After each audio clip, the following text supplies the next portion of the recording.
Hannah Reed's hands trembled against the clinic examination table, 30 weeks pregnant and 300 miles from the man she'd run from. The ultrasound screen showed her daughter's steady heartbeat, a secret she'd kept for 7 months. Outside, Providence's winter rain matched the storm building in her chest. She'd disappeared without a trace, changed her name, buried every connection to her old life. But as the doctor stepped out and Hannah reached for her coat, one terrible truth crystallized. You don't escape a man like Dante Marlowe by running. You escape by never being found. And today, her luck had just run out.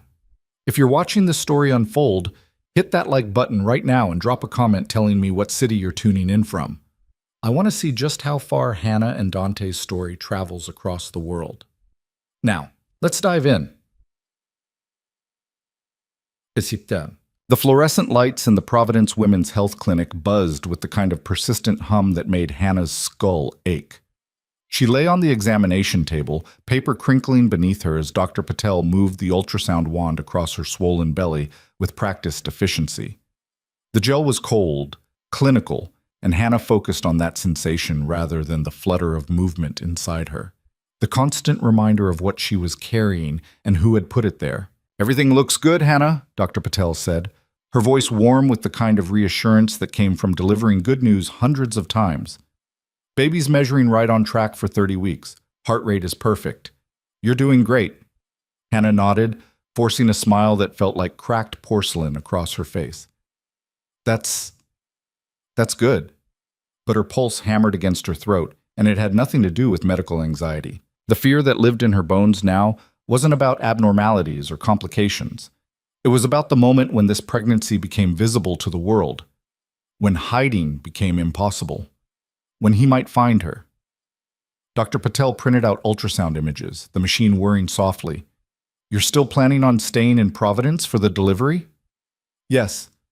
The lie came smoothly now, after months of practice. "I have family here." She had no one. That was the point.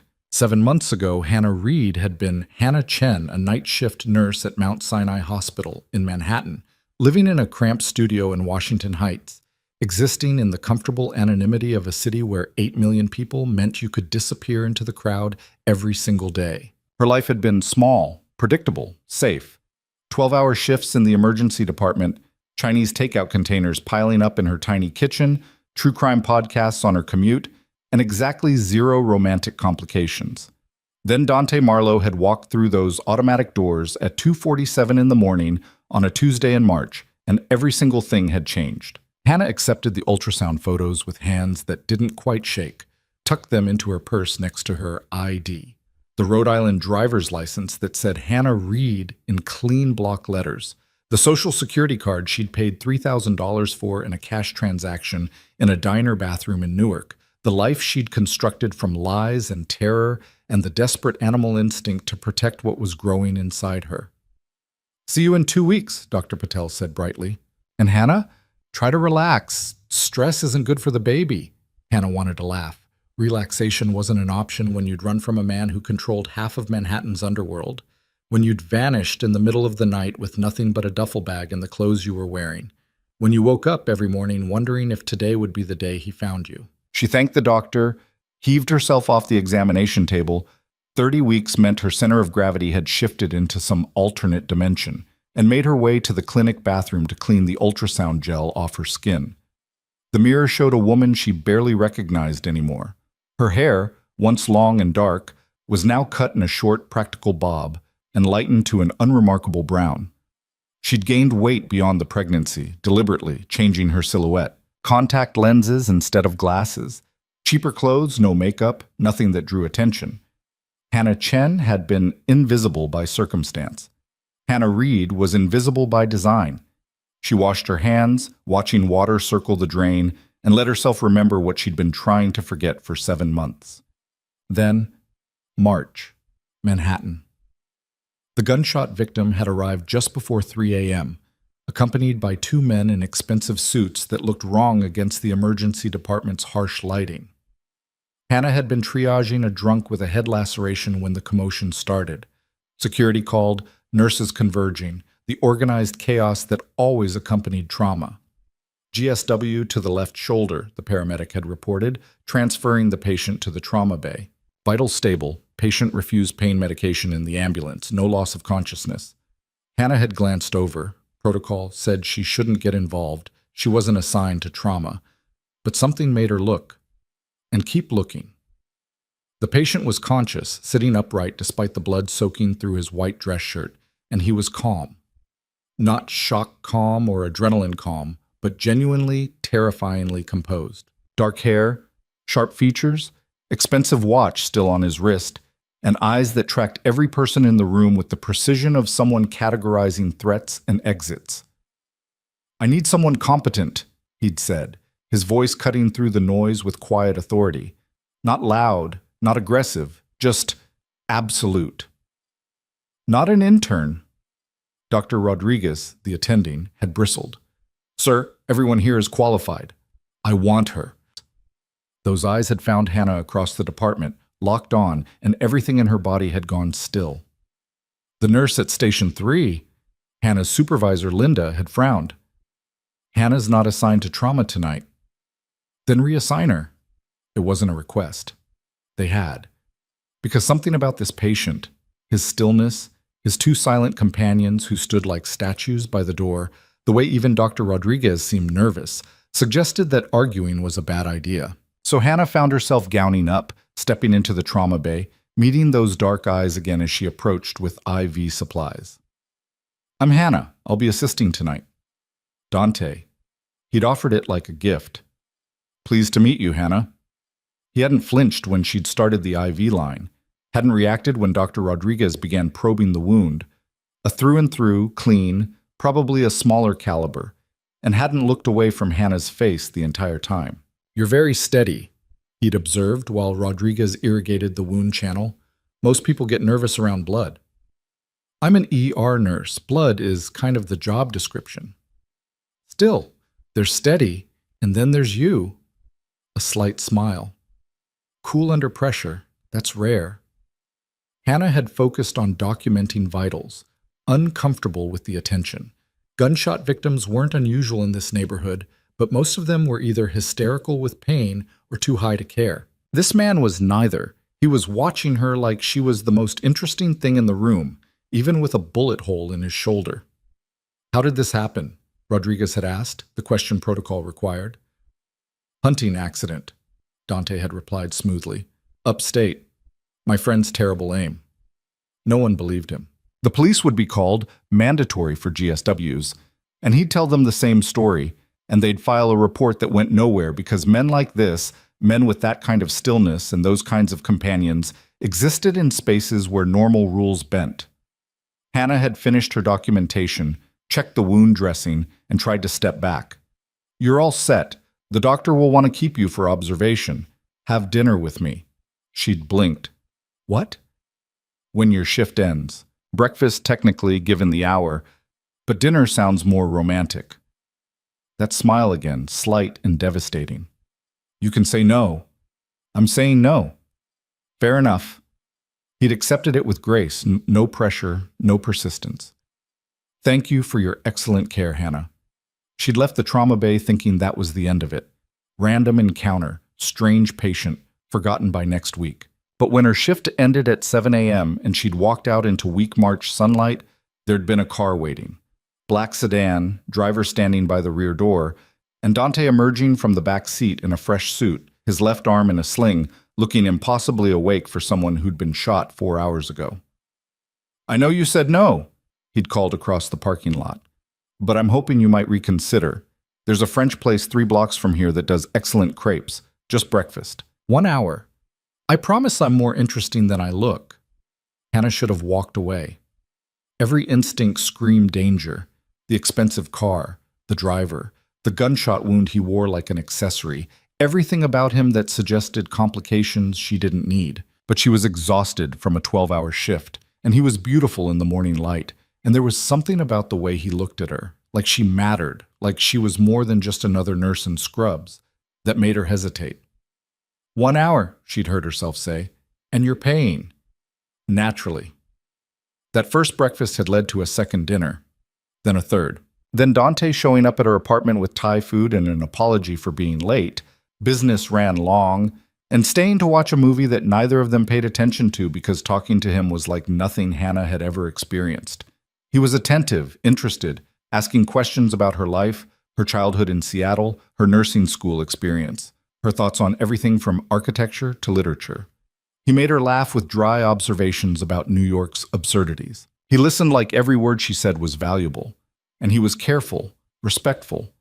When he'd finally kissed her 3 weeks in, it had been after asking permission, soft and deliberate and patient when she'd pulled back, startled by how much she wanted it. Too fast? He'd murmured. No, just unexpected. Good unexpected? Very good unexpected. They'd fallen into something that felt real. Dante would disappear sometimes. Business trips, he'd said, import-export, never quite explaining the details. But when he was present, he was completely present. He remembered everything Hannah told him. He brought her favorite coffee without asking. He showed up at her apartment at 3 a.m. when she texted that she'd had a bad shift, just to hold her while she decompressed. 2 months in, he'd taken her to his apartment, a penthouse in Tribeca that should have been the first real warning sign, all floor-to-ceiling windows and modern art and furniture that cost more than Hannah's annual salary. And she'd let herself believe the import-export story because she wanted to, because he was gentle with her, because falling in love was easier than asking hard questions. They'd made love that night with Manhattan glittering below them, and Dante had touched her like she was precious. And Hannah had thought maybe, impossibly, she'd found something rare and good. Then June happened. She'd been at his place, comfortable enough now to show up with her own key, letting herself in after an early shift.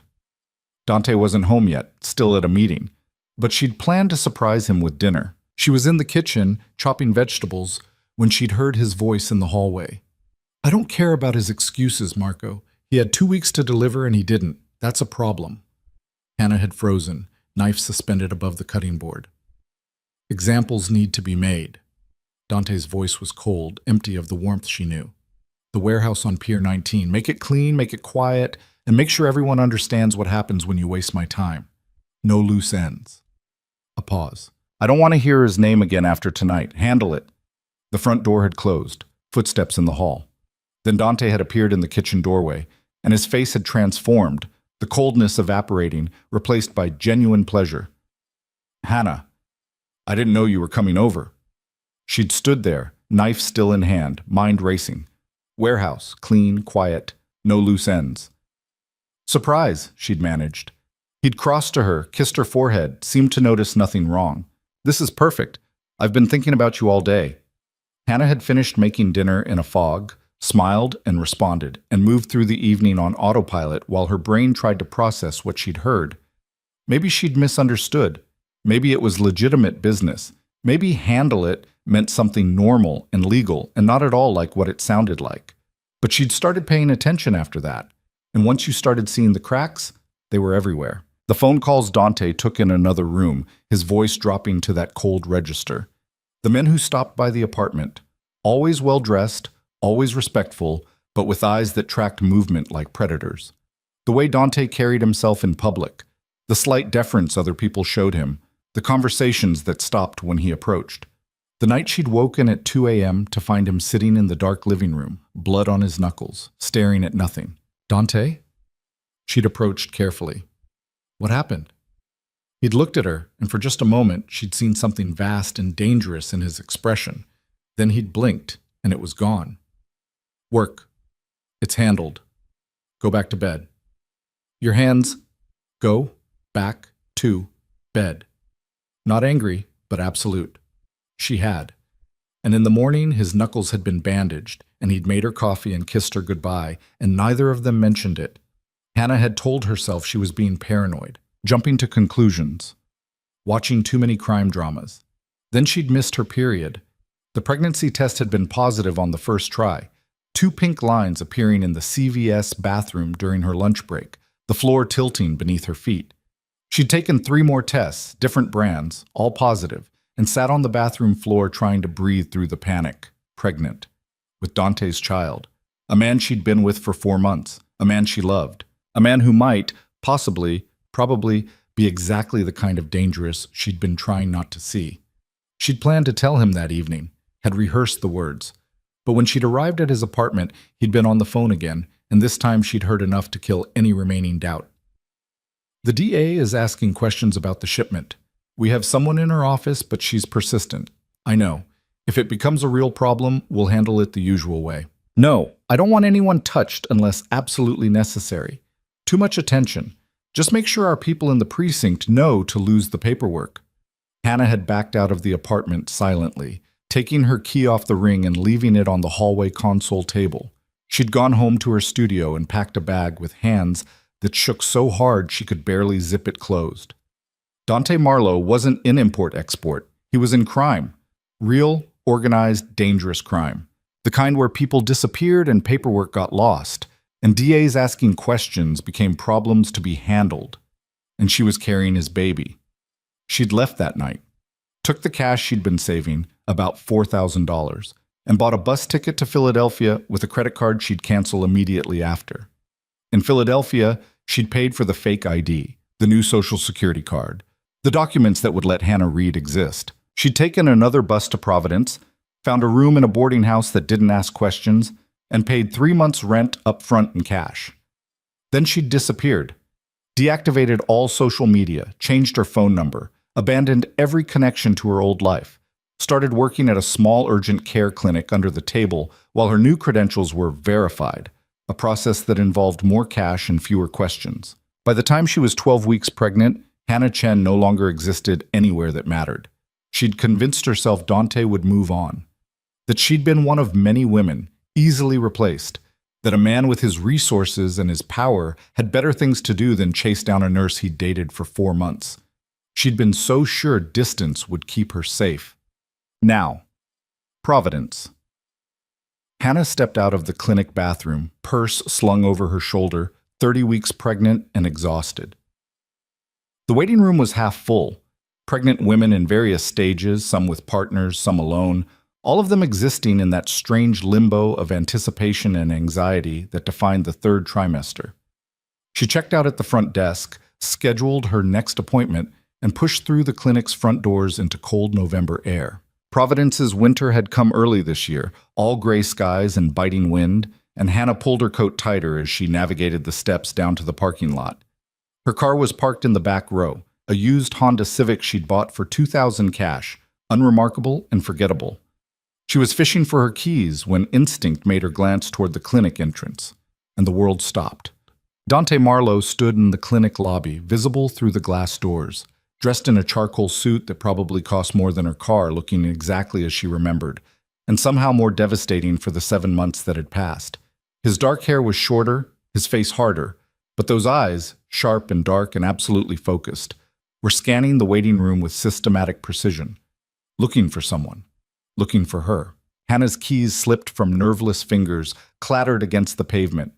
Her heart was a drum, a scream, a failing engine in her chest.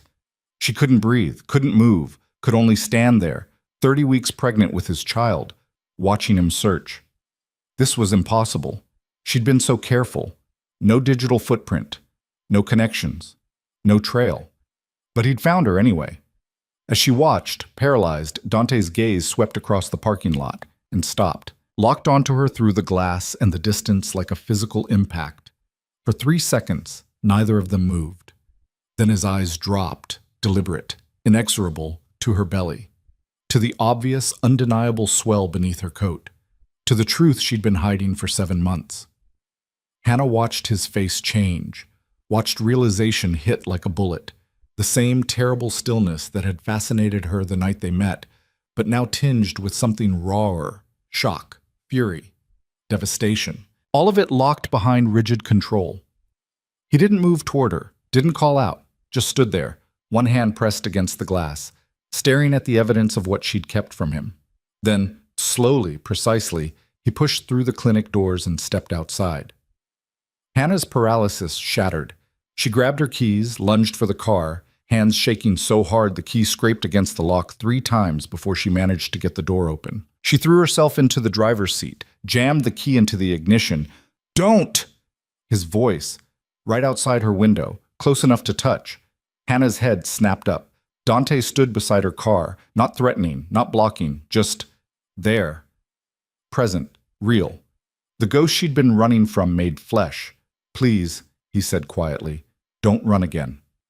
Her hands were locked on the steering wheel, engine running, every muscle screaming to flee. But something in his voice, not anger, not demand, just exhaustion, and something that sounded like pain, made her hesitate. How did you find me? Her voice came out broken. Does it matter? Yes. Dante's jaw worked. I've been looking for 7 months, Hannah. Every city between here and Seattle. Every hospital. Every clinic. Every urgent care center. I found 43 women who matched your description. You were number 44. 7 months. He'd spent 7 months searching. You shouldn't have looked, she whispered. You're carrying my child. His voice cracked on the last word. Did you really think I wouldn't? Hannah's eyes burned. She wanted to scream at him, that she'd been terrified, that she'd heard him order violence like it was nothing, that she'd run to protect their baby from a world where people disappeared and problems were handled. But her throat closed around the words. Why didn't you tell me? Dante asked. Not angry now, just wounded. When you found out, why didn't you? He stopped, pressed his palms against his eyes. I would have, Hannah, I would have done anything, changed anything. Why did you run? Because I heard you. The words tore out of her. That night in June, the phone call, the warehouse, the DA, making problems disappear. I heard it all, Dante, and I couldn't bring a baby into that. Silence. Dante's hands dropped, and his face was devastated. So you disappeared, he said finally. Changed your name, became someone else. Let me think you were... He couldn't finish. Do you have any idea what these months have been like? Thinking you were hurt, or worse, or just gone? I had to protect our child? He gestured at her belly, his control fracturing. By keeping her existence a secret? By making sure I would never know I was going to be a father? That's protection? You're a criminal, Hannah shouted, and several people in the parking lot turned to stare. She lowered her voice, vicious and desperate. You run an empire built on violence and fear. You make people disappear, Dante. You order executions over the phone like it's nothing. What was I supposed to do? Stay? Raise a baby in that world? Let our daughter grow up watching you. Watching me what? His voice went very soft, very dangerous. Say it. Hannah met his eyes. Watching you become a monster. The words landed like a slap. Dante went absolutely still, and for a moment Hannah saw the man from the phone calls, cold, remote, capable of terrible things. Then his shoulders sagged, and he looked away. You're right, he said quietly. About everything. The business, the violence, the darkness, all of it. You're right to be afraid. He turned back to her, and his eyes were raw. But you're wrong about one thing. I could never be a monster to her, to you. You're the only real thing I've had in 10 years, Hannah. You and...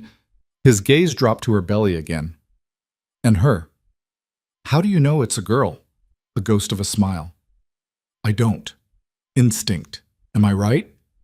Hannah said nothing, which was answer enough. Dante exhaled. I'm not asking you to come back to New York. I'm not asking you to trust me or forgive me or pretend the last 7 months didn't happen. I'm just asking... He stopped, struggling. Let me be part of this, please. I'll prove I can change. I'll do whatever you need. But don't shut me out of her life before it even begins. Every rational part of Hannah screamed to refuse, to drive away, disappear again, protect her daughter from the inevitable tragedy of loving a man who lived in shadows. But she looked at Dante, really looked, and saw something she hadn't expected. Fear. Real, genuine human fear that she would say no. I have conditions, she heard herself say. Hope flared in his expression. Anything. No weapons. Not around me, not around her, not ever. Done. No violence, no threats, no using your resources to intimidate or control. Done. You don't get to decide where I live or how I live. I'm not moving back to New York. I'm staying here, and you don't get a say in that. Okay. And if I think for 1 second that you're bringing danger into our daughter's life, I disappear again. And next time, you won't find me. Dante flinched but nodded. Understood. Hannah's hands were still shaking. I don't know if I believe you can change. I don't know if any of this is possible, but she pressed a hand to her belly. She deserves to know her father. If you can prove you're someone worth knowing, I will. Dante's voice was rough. I swear to you, Hannah, I will prove it. She didn't know if she believed him. Didn't know if men like Dante Marlowe could really walk away from the darkness they'd built. But she saw the desperation in his eyes, and despite everything, some traitorous part of her heart still remembered what it felt like to love him. There's a coffee shop 2 blocks from here, she said finally. We can talk. Just talk. And then you leave, and I decide when we meet again. Yes. Okay. Thank you. Hannah pulled out of the parking space, watched in her rearview mirror as Dante walked to his own car. Black Mercedes, of course, because some things didn't change. She drove to the coffee shop on automatic, parked, and sat gripping the steering wheel until her breathing steadied. This was insane. She was about to have coffee with the man she'd run from, the man whose world was built on violence, the man who'd somehow tracked her across 3 states and 7 months because he refused to give up, the man who was her daughter's father. Hannah climbed out of the car, one hand pressed to her belly, where Lila, she'd named her Lila, alone in a Providence apartment, whispering the name like a promise, kicked against her ribs as if sensing the storm outside. It's okay, Hannah murmured. We're okay. I've got you. But as Dante's Mercedes pulled into the parking space beside hers, and he emerged looking simultaneously powerful and vulnerable in his expensive suit, Hannah wondered if she'd just made the biggest mistake of her life. Or if, impossibly, she'd just given them all a chance at something different. She'd find out soon enough. The coffee shop was one of those aggressively comfortable places designed to make customers linger. Exposed brick walls, mismatched furniture, indie music playing just below conversation level. Hannah chose a table in the back corner, away from the windows, her nursing instincts automatically cataloging exits and sightlines. Old habits from the ER, she told herself. Not paranoia. Dante returned from the counter carrying 2 cups, setting a decaf latte in front of her without asking. He'd remembered. Of course he had. The man who remembered everything, who'd tracked her across 3 states, who looked at her now like she was something precious and dangerous all at once. Thank you, Hannah said, wrapping her hands around the cup for something to hold on to. He sat across from her, and the silence stretched tight and terrible between them. Up close, she could see the changes 7 months had carved into him, new lines around his eyes, a hardness in his jaw that hadn't been there before, shadows under his eyes that spoke of sleepless nights. He looked like a man who'd been through war. You look tired, she said finally. I haven't slept properly since June. Dante's voice was rough. Every night, I wondered if you were safe, if you were eating, if you were alone somewhere, afraid, needing help. I couldn't give because I didn't know where you were. Hannah's throat tightened. I've been fine. You've been hiding. Not an accusation, just fact. Working under the table at an urgent care clinic, living in a boarding house under a fake name, paying for everything in cash. That's not fine, Hannah. That's survival. She stared at him. How do you know all that? Because I know you. Dante leaned forward slightly. You're too good a nurse to stop working, but you'd avoid hospitals where background checks are thorough. You'd need income, but couldn't risk official employment. You'd find somewhere cheap to live that didn't ask for references. And you'd pay cash for everything because credit cards leave trails. He paused. I know you because I spent 4 months learning everything about you, and I've spent 7 months trying to find you. So yes, I know how you've been surviving. The accuracy was terrifying. Hannah took a shaky sip of her latte. You said you found 43 other women first. Women who matched your general description. Different hair, different names, but the right age, the right build, working in medical fields in cities between New York and the West Coast. His hands wrapped around his own cup, knuckles white. I hired investigators in every state, checked employment records, housing registries, DMV databases. Every lead that came back, I followed personally. That must have been expensive. Money isn't the point. What is the point, Dante? Hannah's voice cracked. You run a criminal empire. You have enemies, rivals, people who want to hurt you. Finding me, being here, it doesn't change what you are. It doesn't make this safe. Dante was quiet for a long moment, staring into his coffee like it held answers. When he spoke, his voice was careful, measured. You asked me once what I did for a living. Import-export, I said. That was true, technically. I do import things. Goods that people want but can't get through legal channels. And I export problems for people who can afford my services. That's not an answer. That's wordplay. You want specifics? He met her eyes, and the coldness she'd heard on the phone flickered in his expression. I run shipping operations through 5 ports. I have interests in 3 casinos, 2 construction companies, and a fleet of trucks that move merchandise across state lines. I employ 200 people directly and another 500 indirectly. Some of what I do is legal. Most of it exists in gray areas, and yes, some of it crosses lines that decent people don't cross. Hannah's heart hammered. The phone call I heard, the warehouse, the DA asking questions, was about a shipment of electronics that came in without proper customs declarations. The DA was sniffing around because someone tipped her off, and I needed that problem contained. Dante's jaw tightened. I didn't kill anyone, Hannah. I made phone calls, applied pressure in the right places, and made sure certain paperwork disappeared. That's how my world works. Leverage, pressure, control. And the man you told Marco to handle?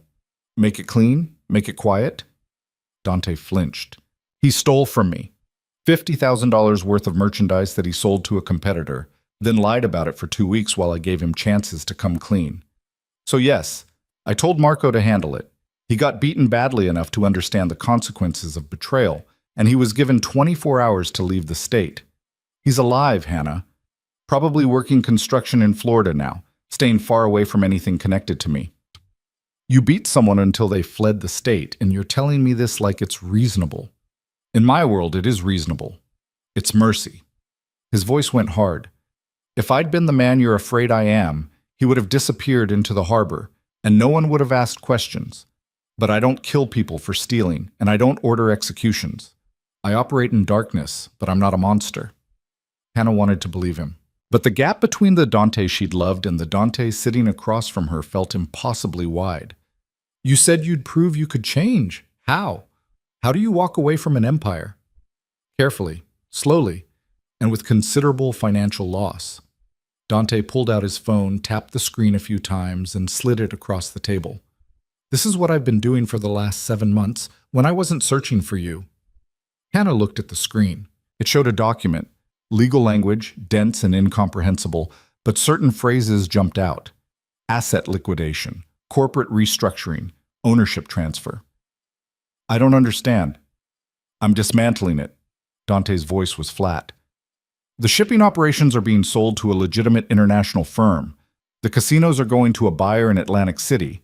The construction companies are transferring to my second-in-command, who'll run them straight. Everything that exists in legal gray areas is being separated from everything that doesn't. Hannah's breath caught. Why? Because you're right. He took the phone back, turned it off, set it aside. A child shouldn't grow up in that world. I've spent 10 years building an empire on leverage and fear, and I've told myself it was necessary, that I was providing for people, that I kept violence to a minimum. But you heard one phone call and ran 300 miles. That tells me everything I need to know about what I've become. People don't just walk away from that kind of power.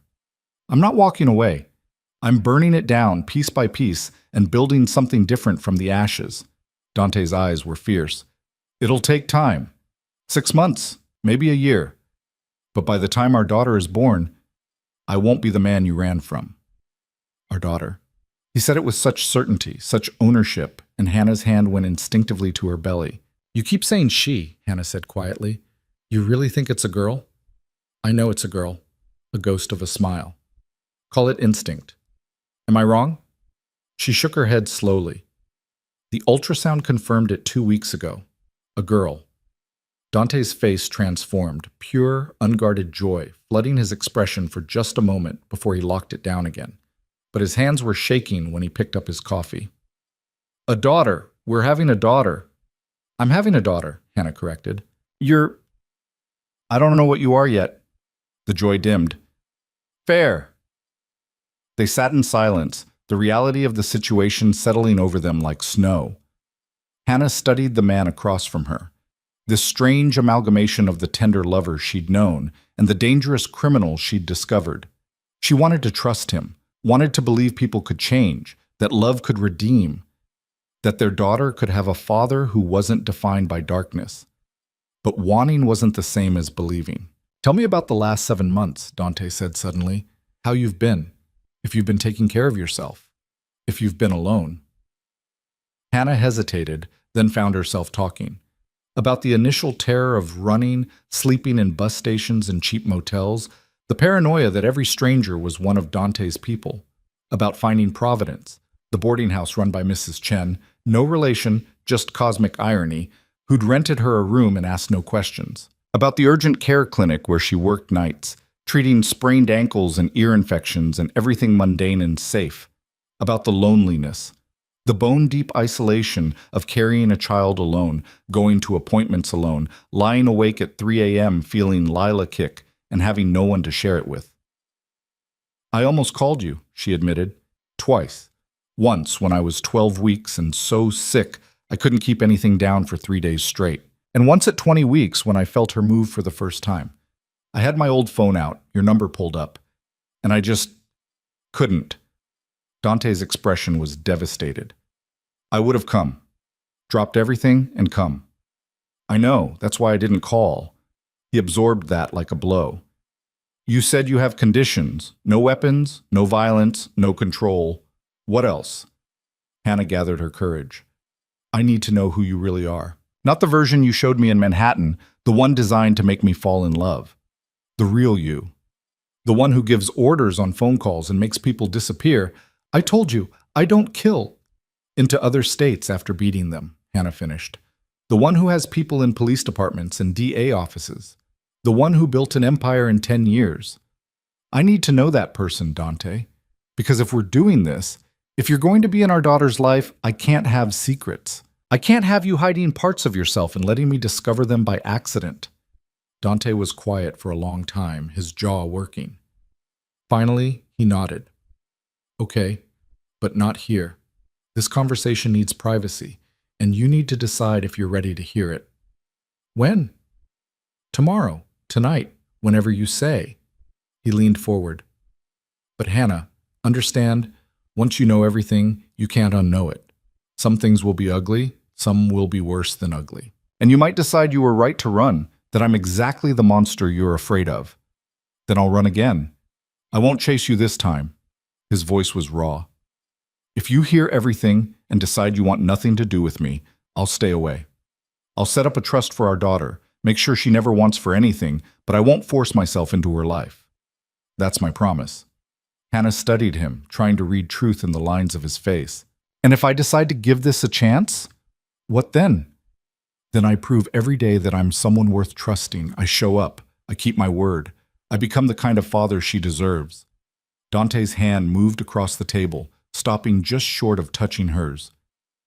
"And maybe, eventually, I become someone you can forgive." The air between them was electric, charged with all the history and hurt and impossible hope they carried. Hannah looked at his hand, so close, not quite touching, giving her the choice, and felt 7 months of careful control beginning to crack. "I live on Benefit Street," she said quietly. "Third floor of a blue Victorian, tomorrow at 7. Come alone and we'll talk." Relief flooded his face. "I'll be there." "And Dante?" She finally let her hand move, just enough for her fingertips to brush his. "Don't make me regret this." His fingers curled gently around hers, warm and careful. "I won't. I swear." They finished their coffee and careful conversation, surface details, safe topics, dancing around the enormous truth sitting between them. Dante asked about her pregnancy symptoms, listened with fierce attention as she described morning sickness and food aversions, and the strange way her body was becoming something unfamiliar. Hannah asked about New York, if he was still in the Tribeca apartment, if anything had changed. "I sold it," Dante said.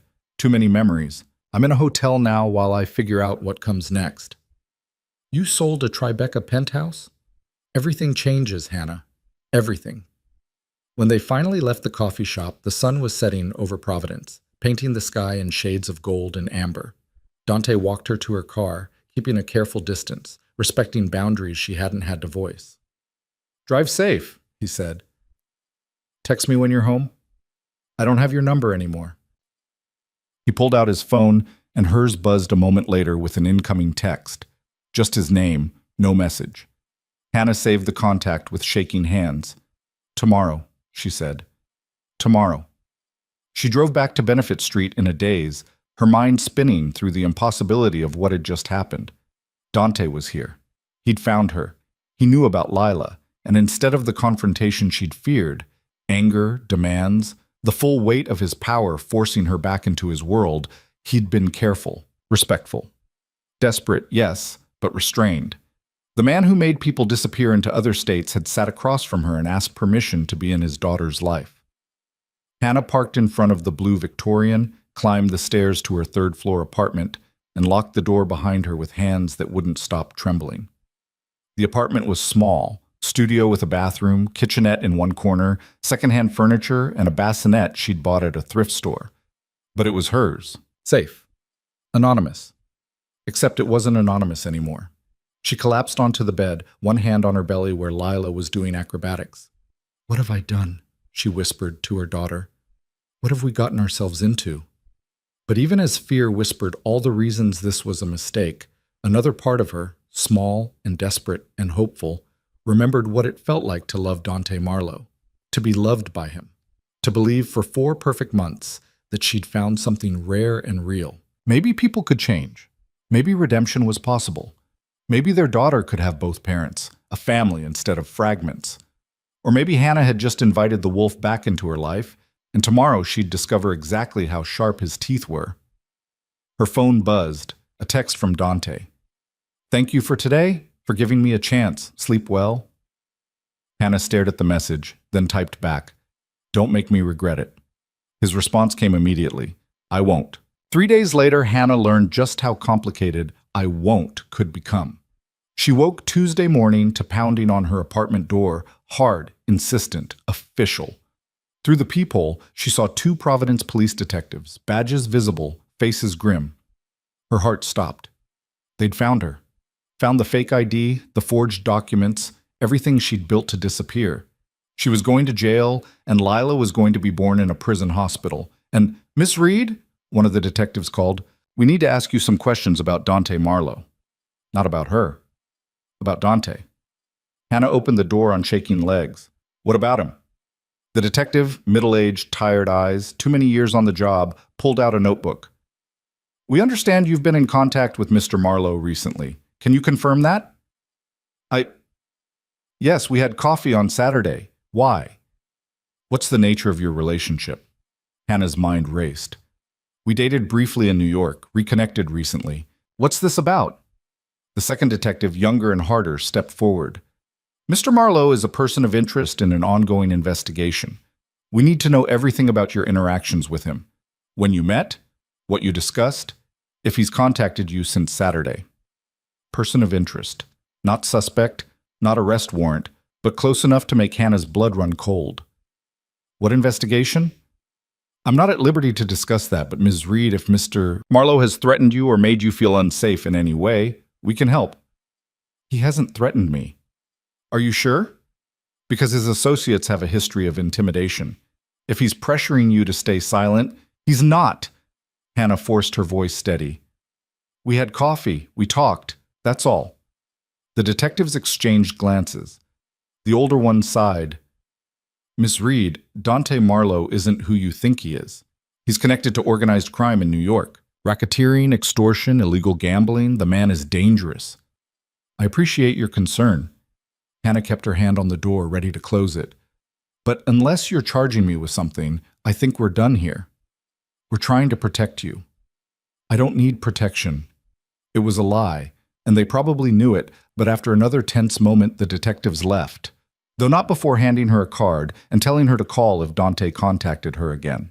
Hannah closed the door, locked it, and slid down to sit on the floor, heart hammering. This was what Dante's world looked like from the outside. Police investigations, questions about associates, warnings about danger. This was the reality she'd have to navigate if she let him back into her life. Her phone rang. Dante's name on the screen. "Were you just visited by Providence PD?" he asked without preamble. "How did you—" "Yes. They wanted to know about our relationship." "What did you tell them?" "That we had coffee. Nothing else." Hannah's voice shook. "Dante, they said you're under investigation for racketeering and extortion." "I am. Or I was. The investigation's been ongoing for 18 months, but they don't have anything concrete. It'll fold in another few weeks when their key witness recants." He paused. "I didn't know they'd track you down. I'm sorry. I should have warned you." "Their key witness is going to recant? Just like that?" "He's being offered a better deal elsewhere. Nothing violent, Hannah. Just leverage. The kind that makes problems go away." This was it. The moment where Hannah had to decide if the man promising to change was actually changing or just rearranging the same darkness into prettier shapes. "I thought you were dismantling your empire," she said quietly. "I am. But I can't do it overnight, and I can't do it from a federal prison. So, yes, I'm using the resources I still have to make sure that investigation dies. Then I can focus on burning everything else down." His voice hardened. "I won't apologize for protecting myself, Hannah. Not when the alternative is being locked away when our daughter is born." He had a point, a cold, calculated, morally gray point, but a point nonetheless. "The detective said I should call them if you contact me again." "Will you?" Hannah closed her eyes. "No." She heard him exhale. "Thank you." "Don't thank me. I'm not doing this for you. I'm doing it because—" She trailed off, unsure how to finish. "Because you want to believe I can be better," Dante finished softly. "I know. And I will be, Hannah. I promise." After he hung up, Hannah sat on her apartment floor for a long time, one hand on her belly, trying to convince herself she'd made the right choice.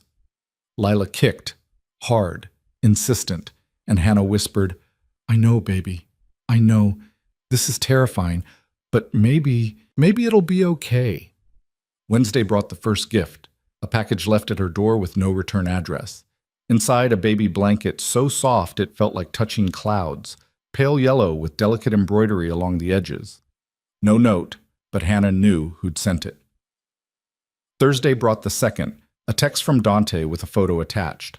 A trust fund document, legally notarized, setting aside $2 million in Lila's name. Access restricted until she turned 18, managed by an independent trustee, untouchable by either parent.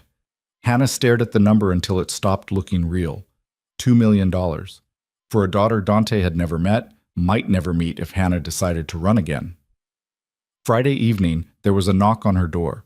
Not police this time, but a woman in her 40s with kind eyes and a professional demeanor. She introduced herself as Dr. Sarah Vance, an OBGYN from Women and Infants Hospital. "I don't have an appointment," Hannah said, confused. "I know. This is a personal visit. May I come in?" Wary, Hannah let her enter. Dr. Vance settled into the apartment's single chair and got straight to the point. "A mutual acquaintance asked me to check on you. Make sure you're receiving adequate prenatal care, that everything is progressing normally." He was quite concerned. "Dante sent you." "He did, with instructions to provide any medical support you need, no questions asked, and to bill him directly." Dr. Vance smiled gently. "I'm not here to pressure you into anything, but if you'd like a second opinion on your pregnancy, or access to better facilities for delivery, or just someone to talk to about your options, I'm available." Hannah wanted to be angry about the intrusion, the way Dante was inserting himself into her life through expensive gifts and well-meaning doctors. But sitting across from this kind-faced woman who specialized in high-risk pregnancies, who'd come to her shabby apartment without judgment, she felt something else instead. Cared for. Protected. Seen. "Everything's been normal so far," Hannah said slowly. "But I've been worried about delivery. The clinic I go to is fine for prenatal care, but for labor—" She trailed off. "Women and Infants is one of the best facilities in New England. We have a level 4 NICU, private birthing suites, excellent staff-to-patient ratios. And if you decide to deliver there, I'd be honored to be your attending physician." Dr. Vance pulled out a card. "Think about it. No pressure, but the offer stands. After she left, Hannah held the card for a long time, feeling the weight of what Dante was doing. Not controlling her choices, not demanding access, just quietly building a safety net beneath her, making sure she and Lila had everything they needed, whether he was in their lives or not. It was manipulation, in a way. Gentle, well-intentioned manipulation designed to show her he cared, that he could provide, that choosing him meant choosing security. But it was also just care, real, tangible effort to make her life easier. Hannah texted him. Dr. Vance came by. His response, "I hope that was okay. I just wanted to make sure you had options." Another text quickly following, "I'm not trying to control you. If it felt that way, I'm sorry." Hannah stared at her phone, then typed, "It didn't feel like control. It felt like you were thinking about what we might need. Thank you for that." Saturday evening, exactly 1 week after the coffee shop, Dante knocked on her door at 7 p.m. sharp. Hannah had spent all day cleaning the tiny apartment, changing clothes 3 times, trying to calm the anxiety that made her hands shake every time she thought about the conversation they were about to have. She opened the door. Dante stood in the hallway dressed more casually than she'd ever seen him, dark jeans, sweater, leather jacket, and holding a bag of Chinese takeout. "I remembered you liked the dumplings from Golden Dragon," he said. "Thought we could eat while we talk." Hannah stepped aside to let him in, watched him take in her small space with careful eyes. He didn't comment on the size or the shabbiness, just set the food on her tiny table and started unpacking containers with familiar efficiency. They ate in careful silence at first, the intimacy of sharing a meal breaking down some of the tension. Then Dante set down his chopsticks and met her eyes. "You wanted to know who I really am," he said. "So ask. Whatever you want. I'll answer honestly." Hannah took a breath. "How did you get into this life?" "I was 22, working construction in Brooklyn, barely making rent. My crew was doing renovations on a restaurant that turned out to be a front for a gambling operation. The owner, Vincent Castellano, saw something in me, offered me a job running security." Dante's voice was flat, factual. "I was good at it, good at reading people, anticipating problems, staying calm under pressure. Within 2 years, I was managing 3 of his operations. Within 5, I'd learned enough to start my own." "And Vincent just let you go?" "Vincent died of a heart attack. His sons couldn't hold the empire together. Too much infighting, too little discipline.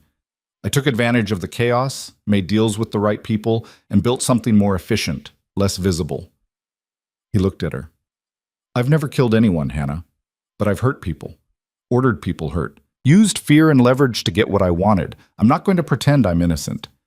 "The investigation, racketeering and extortion, is it true?" "Racketeering, yes. I controlled multiple businesses that operated outside legal boundaries." "Extortion?" He hesitated. "Depends on your definition. I never threatened violence for money, but I did use information and pressure to make people comply with my wishes. If that's extortion, then yes, guilty." Hannah's stomach churned. "And you're just walking away from all of that?" "I'm trying to. It's complicated. I have people who depend on me for income, operations that can't just shut down overnight without causing chaos. But I'm transferring ownership, selling assets, severing ties. By next summer, Dante Marlowe won't exist in any criminal database." He leaned forward. "I'm doing this for her, for Lila." Hannah's breath caught at hearing him use their daughter's name. "I never told you that." "It was on the ultrasound photo in your purse, when you set it on the table at the coffee shop." A slight smile. "Lila, it's perfect." She should be angry about him snooping, but all she felt was tired. What if you can't walk away? What if your enemies come after you? "I've been very careful to make sure walking away is possible. I've shared enough information with enough people that if something happens to me, everyone goes down together. Mutually assured destruction. It's not elegant, but it works." "That doesn't sound like you're out. That sounds like you're trapped." Dante's jaw tightened. "I am trapped. I've been trapped for 10 years in a world I built with my own hands. But I'm finding the exit, Hannah. Slowly, carefully, but I'm finding it." They talked for hours. About his business, his regrets, the things he'd done that kept him awake at night. About the beatdowns he'd ordered, the bribes he'd paid, The way he'd learned to operate in shadows so deep most people never knew he existed. He didn't justify or excuse, just laid it all out with brutal honesty. And Hannah listened, watching this man she'd loved and feared in equal measure, trying to reconcile the tender lover with the crime boss, the attentive father-to-be with the man who made people flee states. "Why me?" she asked finally. "You could have any woman. Why did you pursue a night shift nurse with no money and no connections?" Dante was quiet for a moment. "Because you looked at me like I was just a man, not a threat, not an opportunity, just a person. Do you have any idea how rare that is?" His voice roughened. "Everyone in my world wants something. They fear me, or they want to use me, or they're calculating angles. But you just took care of my gunshot wound and told me I needed to eat better, and smiled at me like I was worth smiling at." I'd forgotten what that felt like. Hannah's eyes burned. "And then I ran. You ran because I gave you reason to. Because I was careless, and you heard something you shouldn't have, and you made the smart choice." He reached across the table, careful, giving her time to pull away. When she didn't, his hand covered hers. "I don't blame you for running, Hannah. I blame myself for giving you no other option." His hand was warm, familiar, and Hannah felt 7 months of carefully maintained distance beginning to crumble. "I'm still afraid. I know. I don't know if I can trust you. I know that too. But I want to." The admission felt like stepping off a cliff. "For Lila. For me. I want to believe this is possible." Dante's fingers tightened around hers. "Then let me prove it. One day at a time. I'll show up, I'll keep my promises, and I'll become someone worthy of that trust." Hannah looked at their joined hands, at the man who'd torn apart his empire to find her, at the impossible situation they'd stumbled into. Then she looked at her belly, where Lila was quiet now, maybe sleeping, maybe listening somehow to the conversation that would shape her entire life. "Okay," Hannah whispered. "One day at a time." Dante's eyes closed briefly, relief washing over his face. When he opened them again, they were bright with something that looked dangerously close to hope. "Thank you," he said, "for this chance. I won't waste it." He left an hour later, but this time when he walked away, it felt less like an ending and more like the beginning of something terrifyingly fragile. Hannah locked the door behind him and leaned against it, one hand on her belly, wondering if she'd just made the best decision of her life or the worst. Only time would tell. And time, she was learning, had a way of revealing exactly who people really were beneath all the promises. The days that followed developed a rhythm that felt almost normal. If normal could include daily texts from a former crime boss and weekly ultrasound photos sent to a man systematically dismantling his criminal empire. Dante kept his distance physically. No unexpected visits, no pressure. But his presence was constant in small, careful ways. A text each morning asking how she slept. Photos of baby furniture with questions about what she liked. Links to parenting articles he'd been reading, accompanied by his observations that made Hannah laugh despite herself. "He's going to be insufferable about research," she texted Mrs. Chen one afternoon, showing her landlady a message where Dante had sent a 1,500-word analysis of car seat safety ratings. Mrs. Chen, who'd figured out the situation with the quiet wisdom of someone who'd seen everything twice, just smiled. A man who cares that much about car seats is a man who'll show up. That matters more than you think. By the 3rd week of November, Hannah had almost convinced herself this could work, that Dante could become someone different, that their makeshift family could take shape around the edges of his transformation. She'd agreed to let him come to her next ultrasound appointment, and the cautious hope in his voice when she'd extended the invitation had made her chest ache. Then Tuesday happened, and hope became complicated all over again. Hannah was leaving the urgent care clinic after her shift, exhausted from 6 hours on her feet and ready for nothing but her bed, when she noticed the car. Black SUV, tinted windows, idling across the street with the engine running. Her nursing instincts said, "Wait, pay attention, something's wrong." And she stopped on the clinic steps, hand instinctively going to her belly. The SUV's passenger door opened and a woman emerged. Tall, athletic build, dark hair pulled back in a severe ponytail, moving with the controlled grace of someone trained in violence. She crossed the street directly toward Hannah, and every alarm bell in Hannah's body started screaming. "Ms. Reed." The woman's voice was professionally neutral. "My name is Celine Vale. I work for Dante Marlowe. He asked me to introduce myself." Hannah's heart hammered. "I don't need protection." "I know. That's what he said you'd say." Celine stopped a respectful distance away, hands visible, posture non-threatening despite everything about her that suggested she could break Hannah in half without effort. "But he'd like you to have it anyway. I'll be discreet." "You're a bodyguard." "Executive security specialist, but yes, essentially." Celine's expression softened slightly. "Look, I understand this is uncomfortable, but Mr. Marlowe has enemies. And now that you're back in his life, those enemies might see you as leverage. I'm here to make sure that doesn't happen." The clinic parking lot suddenly felt exposed, vulnerable. Hannah glanced around, seeing shadows in every corner. "Has something happened? Some specific threat?" "Not yet, but prevention is always better than response." Celine pulled out a card, offered it.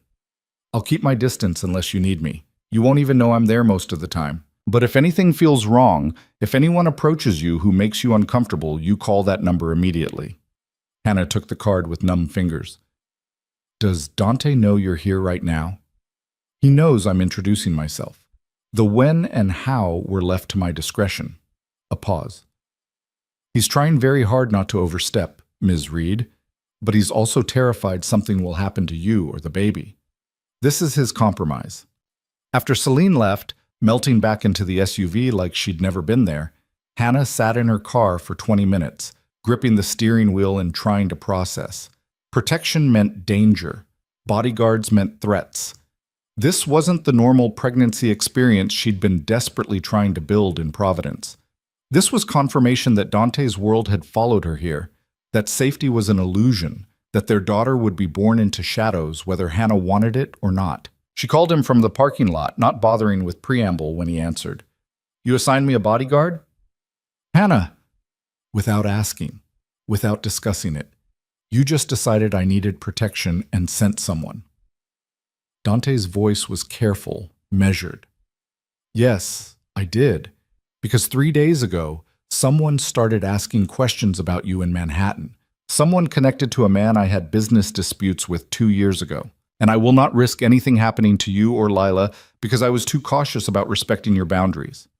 The fear in his voice, raw and undisguised, took the edge off her anger. "What kind of questions?" "Where you disappeared to, if you were connected to me, if you had family elsewhere." He exhaled shakily. "Nothing concrete yet. But Hannah, these people don't ask idle questions. If they're looking into you, it's because they think you matter to me. And they're right." Hannah pressed her free hand to her belly, where Lila was doing her evening gymnastics routine. "Who are they?" "His name is Ronan Cross. We had a territorial dispute over shipping routes in 2024. I won, he lost significant revenue, and he's held a grudge ever since. He's not stupid enough to come after me directly, but if he thinks there's someone I care about..." Dante's voice hardened. "Celine is the best in the business. Former military, specialty in executive protection, completely trustworthy. She'll keep you safe." "I didn't agree to this." "I know, and I'm sorry for that. But I'm not sorry for protecting you, and I won't apologize for doing whatever's necessary to make sure you and Lila are safe." A pause. "You can be angry with me. You can tell me I'm overstepping, but please let Celine do her job." Hannah wanted to argue, wanted to insist she could take care of herself, that this was exactly the kind of control she'd been afraid of, that hiring bodyguards without permission was proof Dante would always default to making decisions for her. But she remembered the clinic parking lot, how exposed she'd felt, how vulnerable. And she thought about Lila, about the daughter who couldn't protect herself, who depended entirely on Hannah's choices. "Fine," she said quietly. "But Dante, next time you make a decision that affects my safety, you tell me first, not after. This isn't negotiable." "You're right. I should have called you before sending Celine. It won't happen again." "Good." She hung up before he could say anything else, sat in her car watching the black SUV 2 rows away, and tried not to think about what it meant that her daughter's father had enemies who asked dangerous questions. The ultrasound appointment came that Friday. Hannah arrived at Women and Infants Hospital. She'd decided to transfer her care to Dr. Vance, after all, a decision that had nothing to do with Dante's recommendation and everything to do with the facility's excellent reputation, to find Dante already in the waiting room.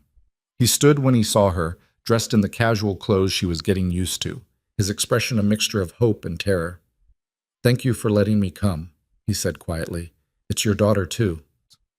Hannah checked in at the desk, acutely aware of Dante beside her, of the other pregnant women glancing their way, probably wondering about their story. Young couple expecting their first baby? Complicated relationship navigating co-parenting? They'd have no idea how close to the truth and how far away both guesses were.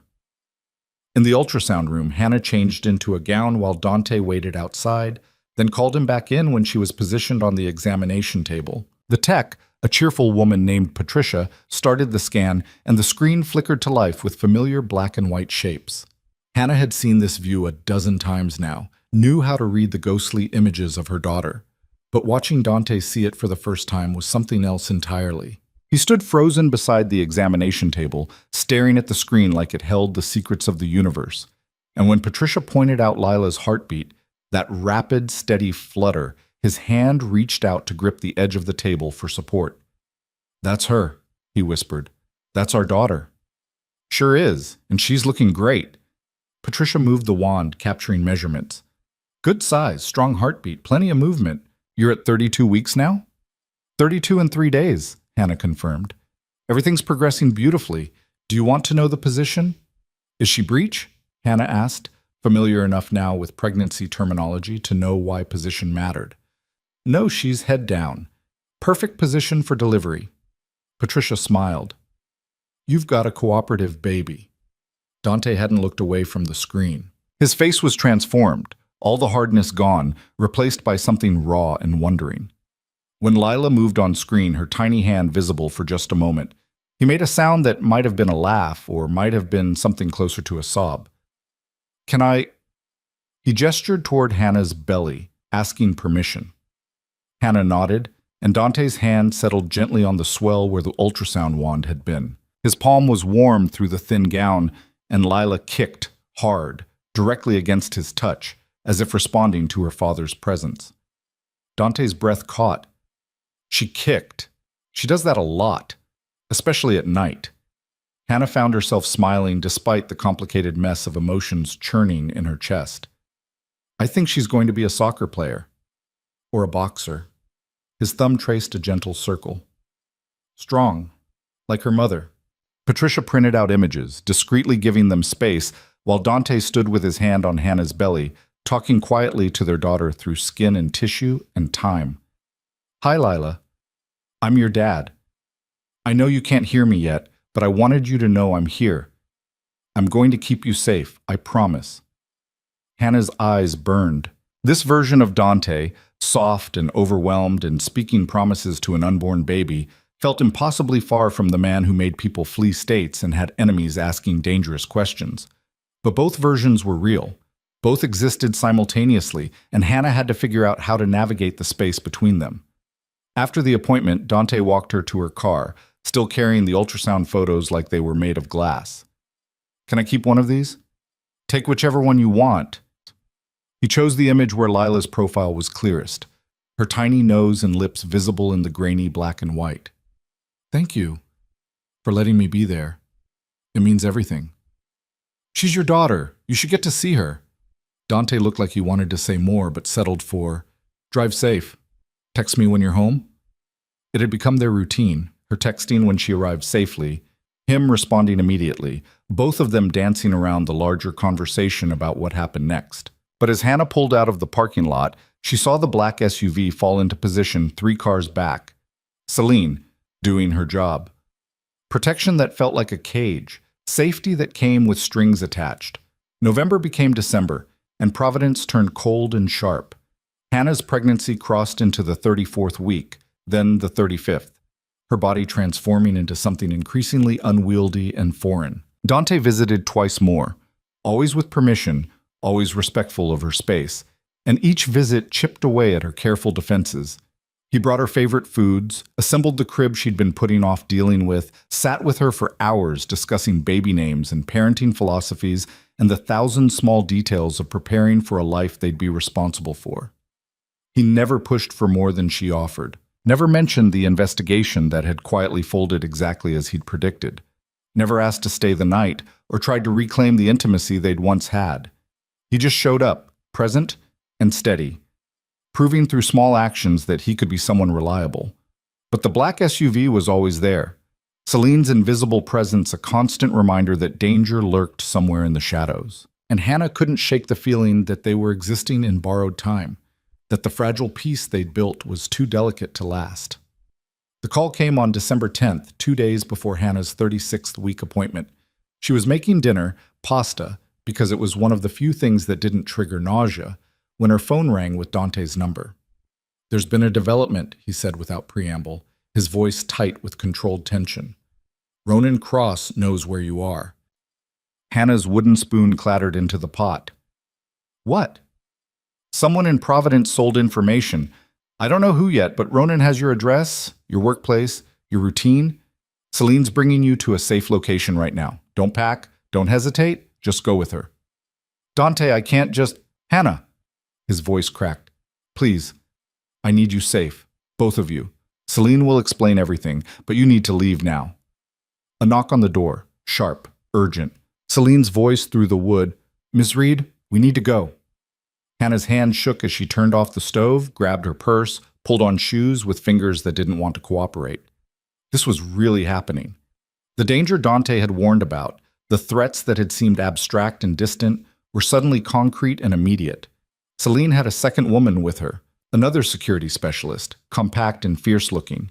They flanked Hannah down the stairs, moved her to a different SUV than usual, and had her lying flat in the back seat before she could fully process what was happening. "Where are we going?" Hannah asked as they pulled away from Benefit Street. "Safe house in the Boston suburbs. Mr. Marlowe is meeting us there." Celine's eyes were on the mirrors, scanning constantly. "We're not being followed, but protocol says we take precautions anyway. What does Ronan want?" "Leverage. You're the fastest way to hurt Mr. Marlowe without triggering the mutual destruction agreements he has in place. Ronan thinks if he has you, he can force concessions." Hannah's hand pressed to her belly. "And if Dante doesn't give him what he wants?" Celine's silence was answer enough. The drive to Boston took 2 hours, taking back roads and doubling back twice to ensure no tail. Hannah spent it texting with Dante, his responses coming in rapid bursts of reassurance and fury that someone had endangered her. The safe house turned out to be a sprawling suburban home in Newton, set back from the road with high fences and security cameras visible on every corner. Dante was waiting inside, pacing the living room like a caged animal. When Hannah walked in, he crossed to her in 3 strides, his hands hovering near her shoulders like he wanted to pull her close, but didn't quite dare. "Are you okay? Is Lila—" "We're fine. Scared, but fine." Hannah let herself lean into him slightly, exhaustion winning over pride. "Dante, what's happening?" He guided her to the couch, sat beside her with careful distance. "Ronan's been planning this for weeks. He had someone watching your apartment, mapping your routine, waiting for the right moment. Celine's team picked up the surveillance 3 days ago, and we've been building a counter-strategy." "Counter-strategy for what?" "For keeping you safe while I deal with Ronan permanently." Dante's voice went cold, and Hannah saw the crime boss emerging through the cracks in the father-to-be. "He threatened you, threatened our daughter. That's not something I can let stand." Fear spiked through her. "What does deal with permanently mean?" "It means I'm going to make sure he never looks in your direction again." "By killing him?" Hannah pulled back, searching his face. "Is that what you're planning? Murder?" Dante's jaw worked. "I'm planning to protect my family by any means necessary. That's not an answer. It's the only answer I have right now." He stood, started pacing again. "Ronan operates out of New York. He has connections in shipping, gambling, some drug distribution. He's well protected, well funded, and he won't stop just because I ask nicely. So I need to either make him stop or make him disappear." Hannah struggled to her feet, her pregnant belly making the movement awkward. "You promised me you were changing, that you were walking away from this life, but the first real test comes along and you're ready to kill someone?" He's threatening you. So threaten him back. Use your leverage, your contacts, whatever tools you have that don't involve murder. Her voice cracked. You told me you'd never killed anyone, that you weren't that kind of man. Were you lying? I've never killed anyone, Dante said tightly. But I've hurt people who threatened what's mine. And Hannah, you and Lila are mine. Not as possessions, but as family. As the only things in this world that actually matter. So yes, if it comes down to Ronan or you, I choose you. Every single time. The declaration should have been romantic. Instead, it felt like a cage closing around her, the reality of Dante's world crushing the fantasy she'd been building. I can't do this, Hannah whispered. I can't raise a daughter in a world where people get disappeared for being threats. I can't spend every day wondering if you're going to come home covered in blood, or not come home at all because you finally crossed the wrong person. Dante stopped pacing, his face stricken. What are you saying? I'm saying maybe I was wrong. Maybe people don't change this much. Maybe the man you are is fundamentally incompatible with the life I need to give Lila. Hannah, I'll stay here until this Ronan situation is resolved. But after that, she pressed a hand to her eyes, fighting tears. After that, I think I need to leave again. Really leave, somewhere you won't find me. The devastation on Dante's face was absolute. He looked like she'd physically struck him, all the air gone from his lungs. You can't mean that.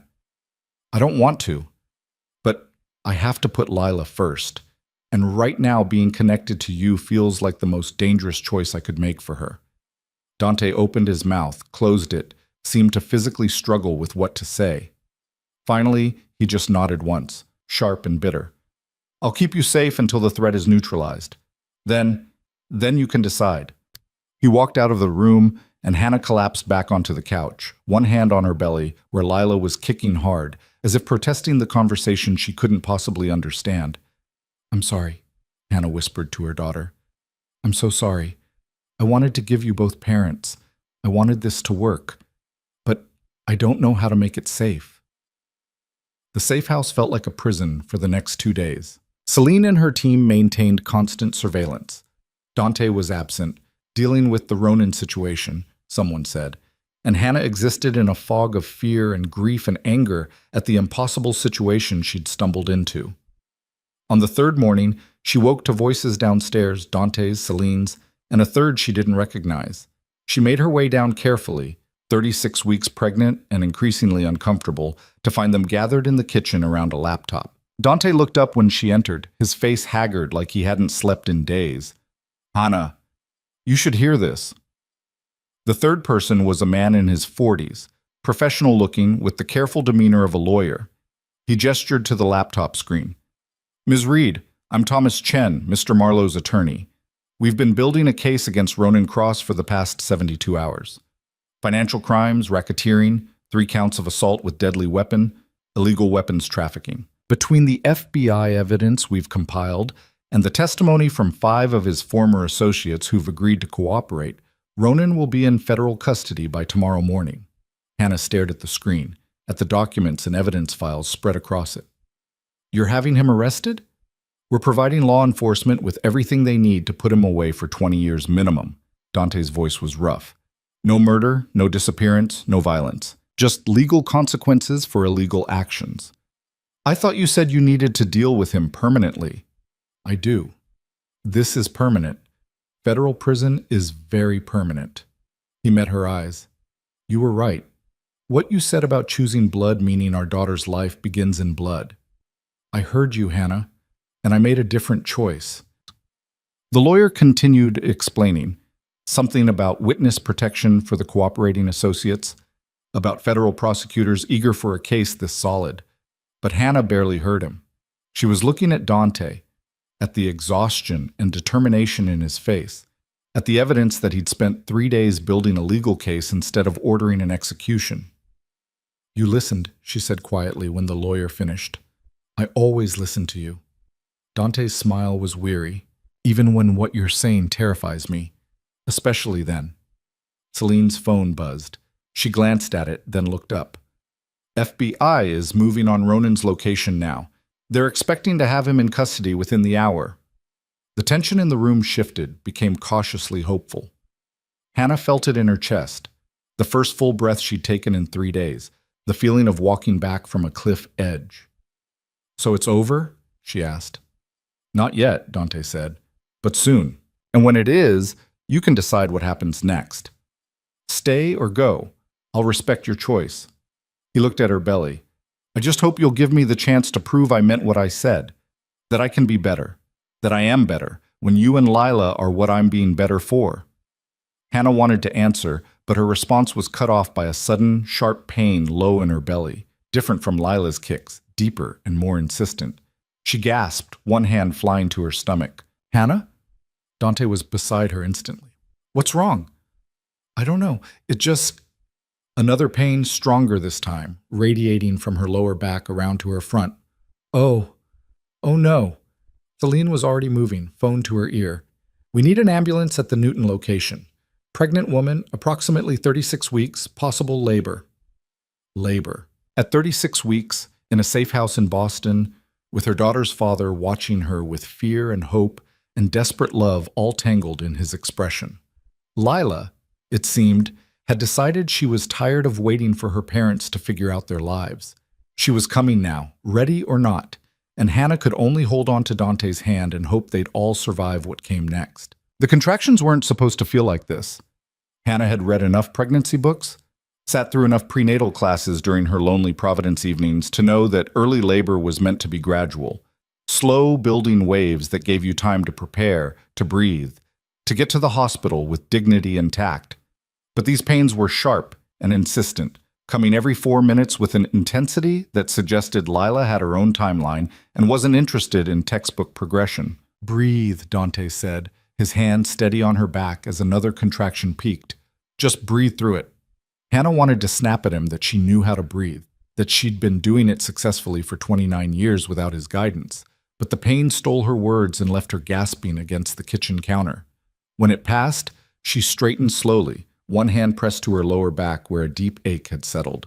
"How far apart?" Celine asked, phone still pressed to her ear, her professional calm a stark contrast to Dante's barely contained panic.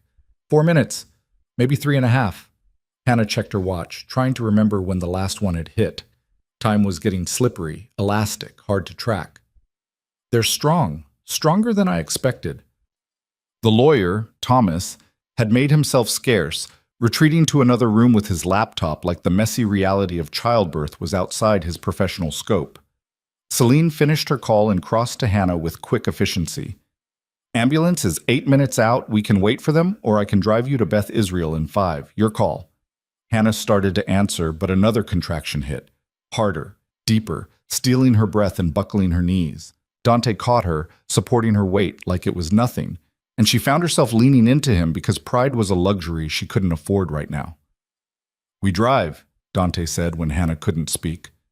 "Now, Celine, you're with us. Everyone else stays here and monitors the Ronan situation." They moved fast, Celine grabbing a bag that apparently contained emergency supplies because, of course, Dante's security team was prepared for spontaneous childbirth, Dante supporting Hannah to the SUV, the whole operation executed with military precision. Hannah was installed in the back seat with Dante beside her, and Celine was pulling out of the driveway before Hannah could fully process that this was happening, that Lila was coming 4 weeks early, that she was going to have her daughter in a Boston hospital instead of the carefully planned Providence delivery she'd imagined. "It's too early," Hannah gasped between contractions. 36 weeks. She needs more time." 36 weeks is safe," Dante said, and the certainty in his voice suggested he'd researched this extensively. "Not ideal, but safe. She'll be fine. You'll both be fine." Hannah wanted to believe him, wanted to trust that the universe wouldn't be cruel enough to bring Lila early and in danger after everything they'd already survived. But fear was a living thing in her chest, making it hard to breathe, hard to think beyond the next contraction and the one after that. Beth Israel appeared faster than seemed possible. Celine driving with the kind of controlled aggression that suggested extensive tactical training, and then there were hospital staff and a wheelchair and bright lights that made Hannah's eyes water. Dante stayed beside her through intake, answering questions when she couldn't, his hand a constant presence on her shoulder or arm or lower back, grounding her when the pain tried to pull her under. "Doctor, Vance is on her way," a nurse said, checking Hannah's vitals with practiced efficiency. "She's about 20 minutes out. In the meantime, let's get you settled and see where we're at." The labor and delivery room was private, spacious, nothing like the crowded chaos of the Mount Sinai ER where Hannah had worked. She changed into a hospital gown while a different nurse started an IV routine precaution, she explained. And then Dr. Vance's colleague, a doctor named Richardson, came in to check her progress. "You're at 5 centimeters, he announced after the examination. "Moving fast for a first baby. At this rate, you'll be ready to push in a few hours." A few hours. Hannah's mind reeled. She'd imagined this moment so many times, alone in Providence, surrounded by strangers, delivering Lila into a world where her father was a ghost. But Dante was here, real and present, his face pale with worry and wonder, and somehow that made everything more complicated and more bearable all at once. Dr. Vance arrived 40 minutes later, sweeping into the room with the calm authority Hannah remembered from their first meeting. She checked the monitors, examined Hannah, and declared everything progressing normally despite the early arrival. "Some babies just have their own schedule," she said with a gentle smile. "Lila seems to be one of them, but everything looks good. Heart rate is strong, you're handling the contractions well, and we'll monitor closely given the 36-week gestation." The hours that followed blurred into a haze of pain and breathing, and Dante's voice talking her through each contraction. He was better at this than Hannah expected. Steady and calm, reading the monitor and warning her when the next peak was coming, reminding her to breathe when she forgot, applying pressure to her lower back exactly where she needed it without being asked. Like he'd studied for this, prepared for it, wanted desperately to be useful. "Where did you learn this?" Hannah asked during a brief respite, her voice hoarse from controlled breathing. "YouTube, books, called 3 different doulas for advice." Dante's smile was sheepish. "I wanted to be prepared, in case you let me be here." Her eyes burned with tears that had nothing to do with pain. "You really thought I'd let you?" "I hoped. Hope's all I've had for 7 months." Another contraction cut off her response, and then there was no space for conversation, only the relentless progression of labor and the mounting pressure that meant Lila was running out of patience with the whole process. By hour 4, Hannah was at 8 centimeters and seriously reconsidering every choice that had led to this moment. The contractions were coming almost continuously now, barely any rest between them, and the epidural she'd initially declined was starting to look like a fantastic idea she'd foolishly rejected. "I changed my mind about the epidural," she gasped to Dr. Vance during the next check. "You're at 9 centimeters. Too late for that now, I'm afraid. But you're almost there, Hannah. You're doing beautifully." "I'm dying. There's a difference." Dante made a sound that might have been a laugh or a sob. His hand was still in hers. She'd been gripping it hard enough to bruise for the last hour. And when she looked at him, his eyes were bright with unshed tears. "You're the strongest person I've ever known," he said quietly. "And in about an hour, you're going to meet our daughter. You can do this." Hannah wanted to argue, but her body had other priorities. The pressure built to something impossible, overwhelming, and then Dr. Vance was saying something about 10 centimeters and getting ready to push. And there was no more time for fear or doubt or anything except the primal work of bringing Lila into the world. Pushing was brutal and exhausting and nothing like the peaceful births in movies. Hannah bore down with everything she had, Dante supporting her shoulders, Dr. Vance coaching from her position at the foot of the bed, nurses moving around the room with quiet efficiency. Between contractions, Hannah collapsed back against the pillows, certain she couldn't do this again, and then the next wave would hit, and her body would override her mind, and she'd push anyway. "I can see her head," Dr. Vance said, and the excitement in her voice cut through Hannah's exhaustion. "Dark hair, lots of it. Come on, Hannah, one more big push." Hannah gathered every scrap of strength she had left, bore down with a sound that was half scream and half determination, and felt something give. The pressure released all at once, and suddenly there was crying, sharp, indignant, the most beautiful sound Hannah had ever heard. "She's here," Dr. Vance announced, lifting a tiny, furious, perfect baby into view. "It's a girl." Lila was placed on Hannah's chest before she could fully process what had happened, warm and wet and screaming her displeasure at the world, and Hannah's hands came up automatically to hold her daughter for the first time. She was so small, impossibly small, with a shock of dark hair and scrunched features, and Hannah fell in love so completely and instantly it felt like her heart cracking open. "Hi, baby," Hannah whispered, tears streaming down her face. "Hi, Lila. I've got you. You're safe." Beside her, Dante made a broken sound. Hannah looked up to see him staring at their daughter with an expression of such raw wonder it hurt to witness. His hand hovered near Lila's tiny head like he wanted to touch, but didn't quite dare. "You can hold her," Hannah said softly. "I don't want to hurt her. She's so small." "She's stronger than she looks. Aren't you, baby girl?" Hannah stroked Lila's cheek, watched her daughter's crying begin to settle. "Dante, meet your daughter. Lila, this is your dad." Dr. Vance was busy with the aftermath of delivery, things Hannah was vaguely aware of but couldn't focus on because Lila was here, real, breathing, but she paused long enough to smile at them. "She's a good size for 36 weeks, 5 pounds, 8 ounces by my estimate. We'll get exact measurements in a moment, but she looks perfect." A nurse approached with warm blankets, gently cleaning Lila while she lay on Hannah's chest. Another took vitals, checked reflexes, made notes on a chart.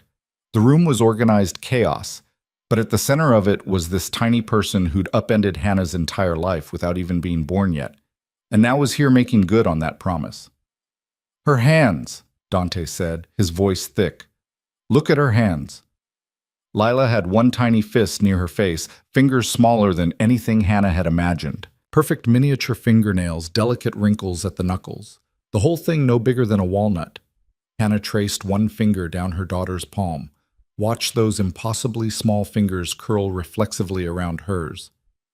"She's got a good grip," the nurse observed. "Strong reflexes. All her measurements look excellent." They took Lila briefly, just long enough for a full examination, measurements, the standard newborn procedures, and Hannah watched with her heart in her throat as nurses moved efficiently around her daughter. 5 pounds, 9 ounces according to the official scale, 18 inches long. Perfect APGAR scores. Healthy and strong despite the early arrival. When they brought her back, wrapped in a striped hospital blanket with a tiny pink cap, the nurse looked between Hannah and Dante. "Dad, do you want to try skin-to-skin contact? It's good for bonding." Dante looked terrified and hopeful in equal measure. Hannah nodded permission, and the nurse showed him how to hold Lila against his bare chest. He'd stripped off his shirt with shaking hands, supporting her head, keeping her secure. The moment Lila settled against her father's chest, her crying stopped. She made a small sound, almost like a sigh, and went still. Dante froze. "Is that normal? Should she be moving?" "She's perfect," the nurse assured him. "Babies often settle when they hear their father's heartbeat. She knows you." Hannah watched her daughter nestle against Dante's chest, watched this dangerous man transform into something impossibly gentle as he cradled their baby like she was made of spun glass. His free hand came up to cup Lila's head, so large against her tiny skull, and when he bent to press a kiss to that dark hair, Hannah saw tears tracking down his face. "Hi, Lila," he whispered. "I'm your dad. I know we haven't met before, but I've been waiting for you. I've been trying to become someone worthy of you." His voice cracked. "I promise I'll protect you. I promise I'll never let anything hurt you. I promise I'll be better every single day because you deserve the best father I can be." Hannah's chest ached watching them. This was what she'd run from. Not just the danger, but this. The vulnerability of loving someone this much, of building a family with a man whose world was constructed from shadows and compromises. But looking at Dante with their daughter, seeing the way he held her like she was the answer to every question he'd never known to ask, Hannah felt her careful walls beginning to crumble. The hours after delivery passed in a blur of exhaustion and elation. Hannah was moved to a recovery room, private, comfortable, nothing like she'd expected, while Lila stayed with them, sleeping peacefully in her bassinet when she wasn't nursing or being held. Dante seemed unable to stop staring at his daughter, watching her sleep like he was memorizing every detail. "You should get some rest," Hannah told him around midnight. She was propped up in the hospital bed, sore and exhausted but too wired to sleep. Lila had just finished nursing and was back in her bassinet, making the small snuffling sounds that apparently all newborns made. "I'm not leaving." Dante had claimed the chair beside Hannah's bed hours ago and showed no signs of moving. "Not unless you want me to." I don't want you to, Hannah admitted quietly. But Dante, we need to talk about what happens next. When we leave here, where we go. He was silent for a long moment, his eyes on Lila. I told you I'd respect your choice. Stay or go. That hasn't changed. Things have changed, though. Everything's changed. Hannah gestured to their sleeping daughter. She's here. She's real. And I can't make decisions just for me anymore. What do you want, Hannah? Not what you think is safest, not what makes sense on paper. What do you actually want? She looked at him, really looked. At the exhaustion in his face, the wonder, the fear. At the man who'd spent 7 months searching, who'd dismantled his empire piece by piece, who'd chosen legal justice over violence when every instinct probably screamed otherwise. At Lila's father, who held their daughter like she was made of light. I want to believe this can work, she said finally. I want to believe you can be the man you promised to become. I want Lila to have both her parents, a real family, not fragments held together by custody arrangements and careful distance. But I'm terrified of your world, of the danger that follows you, of making the wrong choice and having Lila pay for it. Hannah's voice dropped to a whisper. What if loving you is the mistake that destroys everything? Dante flinched like she'd struck him. He was quiet for a long time, staring at their daughter, his jaw working. When he finally spoke, his voice was rough with emotion. The night you disappeared, I tore Manhattan apart looking for you. Called in every favor, threatened people I should have left alone, terrified that something had happened and I'd never know. And when I finally accepted you'd run, that you'd chosen to disappear rather than stay with me, I had to face what that meant. That I'd become someone a woman would rather vanish than confront. He stood, moved to Lila's bassinet, his hand hovering over her sleeping form without quite touching. I built an empire on fear and leverage. I told myself it was necessary, that I was better than the alternatives, that I kept violence to a minimum. But you heard one phone call and knew exactly what I was. And you ran because staying meant accepting that darkness. Dante, I'm not finished. He turned to face her, and his expression was raw, unguarded. I've spent 7 months dismantling that empire. Not because I want credit, not to win you back, but because you were right. A child shouldn't grow up in that world. Our daughter deserves better. And I could either be the man I was, or I could become someone worthy of being Lila's father. I couldn't be both. Hannah's throat tightened. You really walked away from all of it? Thomas can show you the documents, the sales, the transfers, the legal restructuring. By February, Dante Marlowe won't exist in any criminal database. I'll be completely legitimate, boring even. Investment management and commercial real estate. Nothing exciting, nothing dangerous. He smiled without humor. I'm told legitimate business is significantly less profitable, but it has the advantage of not requiring bodyguards or worrying about federal investigations. What about Ronan and anyone else who might come after you? Ronan will be in federal custody by tomorrow. The others, Dante's expression hardened. I made it very clear that I'm out. That anyone who comes after me or my family triggers the release of evidence that brings everyone down together. Mutually assured destruction. It's not elegant, but it works. That's still leverage, still using fear to control people. Yes, and I won't apologize for that. I'm walking away from the criminal empire, Hannah, but I'm not naive enough to do it without insurance. If that makes me still too dangerous for you, I understand. But I will not leave my daughter unprotected because of philosophical purity. Hannah absorbed that, turned it over in her mind. He was right. Naive idealism would get them killed. But calculated protection, using the tools he had to ensure safety while building something different, that was compromise. It was messy and imperfect, but it was honest. Show me the documents, she said finally. Thomas is evidence that you're really out. I need to see it with my own eyes. Relief flooded Dante's face. I'll call him first thing in the morning. He can bring everything here, walk you through every transaction, every transfer, every legal change. You'll see it all. Lila stirred in her bassinet, making a small whimpering sound that immediately had both parents on alert. Hannah started to get up. Everything hurt, moving was agony, but Dante was already there, lifting their daughter with careful hands, bringing her to Hannah. I think someone's hungry again, he said softly. Hannah took Lila, settled her to nurse, and watched Dante watch them with an expression of such fierce protectiveness it made her chest ache. This was what family looked like, she realized. Not perfect, not simple, but real. Complicated and messy and built on the ruins of mistakes they'd both made. "I'm not promising anything yet," Hannah said as Lila nursed, "but I'm willing to try, to see if this can work, if you can really be the man you say you're becoming. That's all I'm asking for, a chance to prove it. And if you can't, if the danger follows us anyway, or if I decide this is still too much." Dante's expression went carefully neutral. "Then the trust fund is already set up. Lila will have everything she needs. I'll stay in her life as much as you allow and no more. I won't fight you for custody or make this harder than it has to be." "You just accept that? Walk away?" "I'd respect your decision, because you're her mother and you get to decide what's safe for her. I don't have to like it, but I'll honor it." He met her eyes. "I love you, Hannah. I've loved you since you told me to eat better in a Manhattan ER at 3 in the morning. But I love our daughter more, and if the best thing I can do for Lila is stay at a distance, then that's what I'll do." The declaration hung in the air between them, heavy with history and hope and the terrible weight of loving someone when the stakes were this high. Hannah looked at Lila, nursing peacefully, oblivious to the adult complications swirling around her tiny life. "I don't want you at a distance," Hannah heard herself say.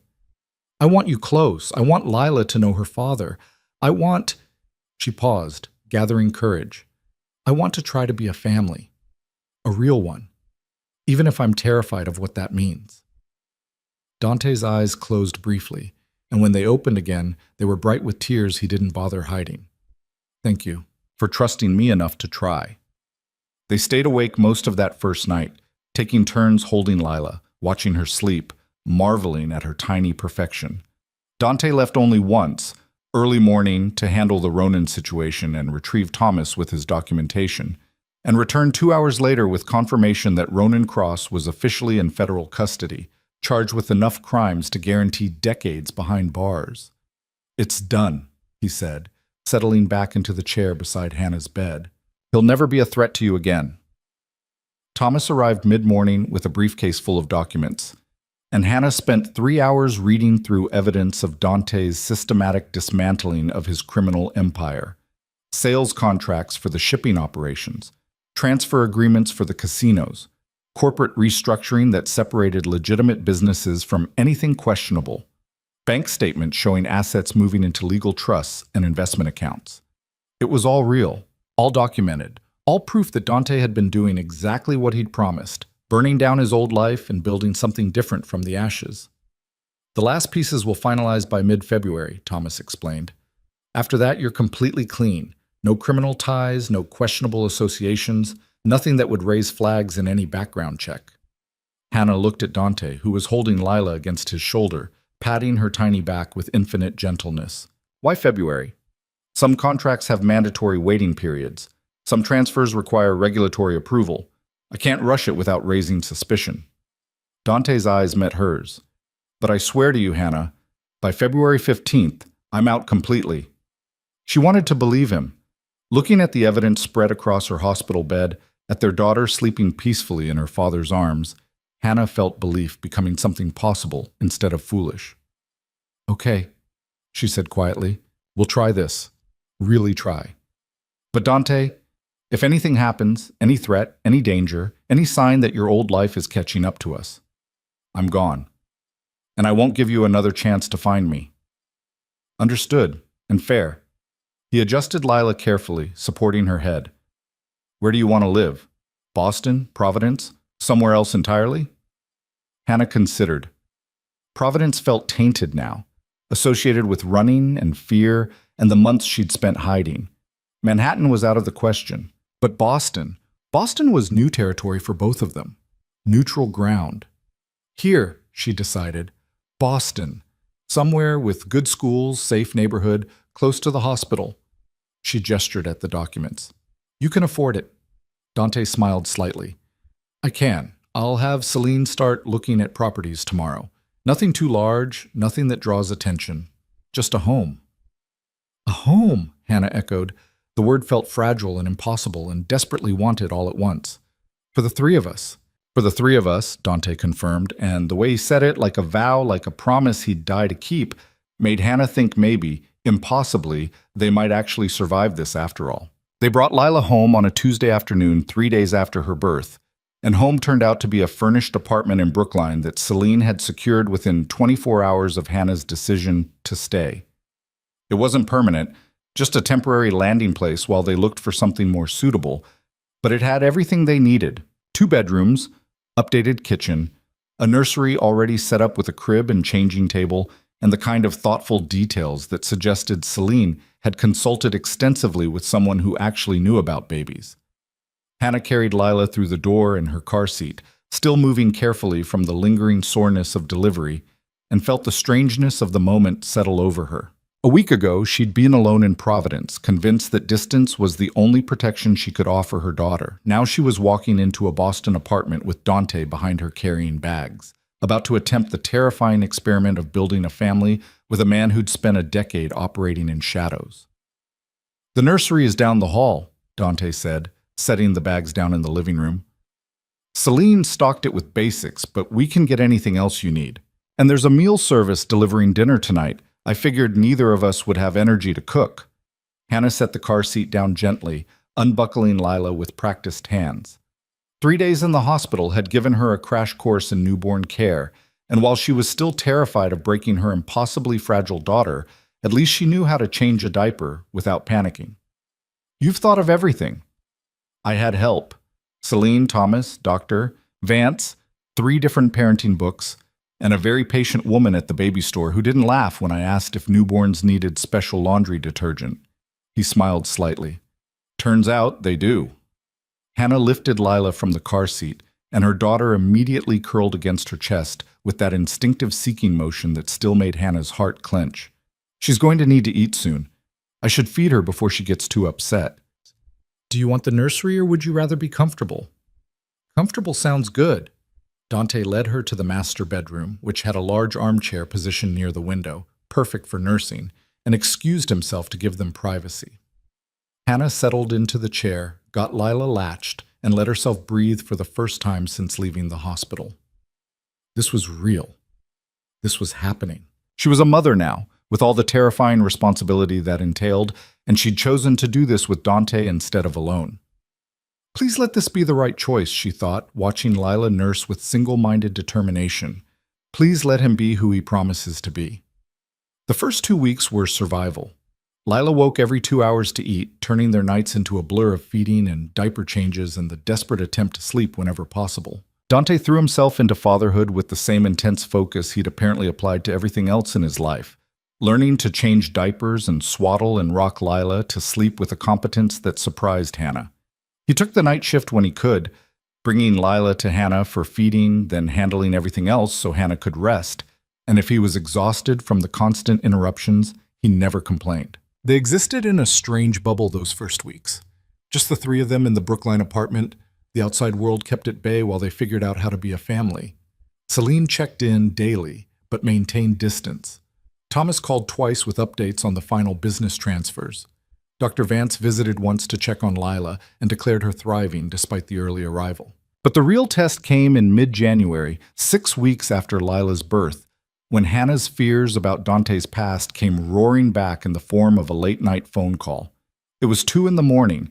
Hannah had just finished nursing Lila and was trying to get her back to sleep when she heard Dante's voice from the living room, low and intense, the tone that made Hannah's stomach drop, because she recognized it from that night in June, the voice he used when handling problems that existed in darkness. She settled Lila in her crib, waited until her daughter's breathing evened into sleep, then crept down the hall. Dante was standing by the window, phone pressed to his ear, his free hand clenched into a fist.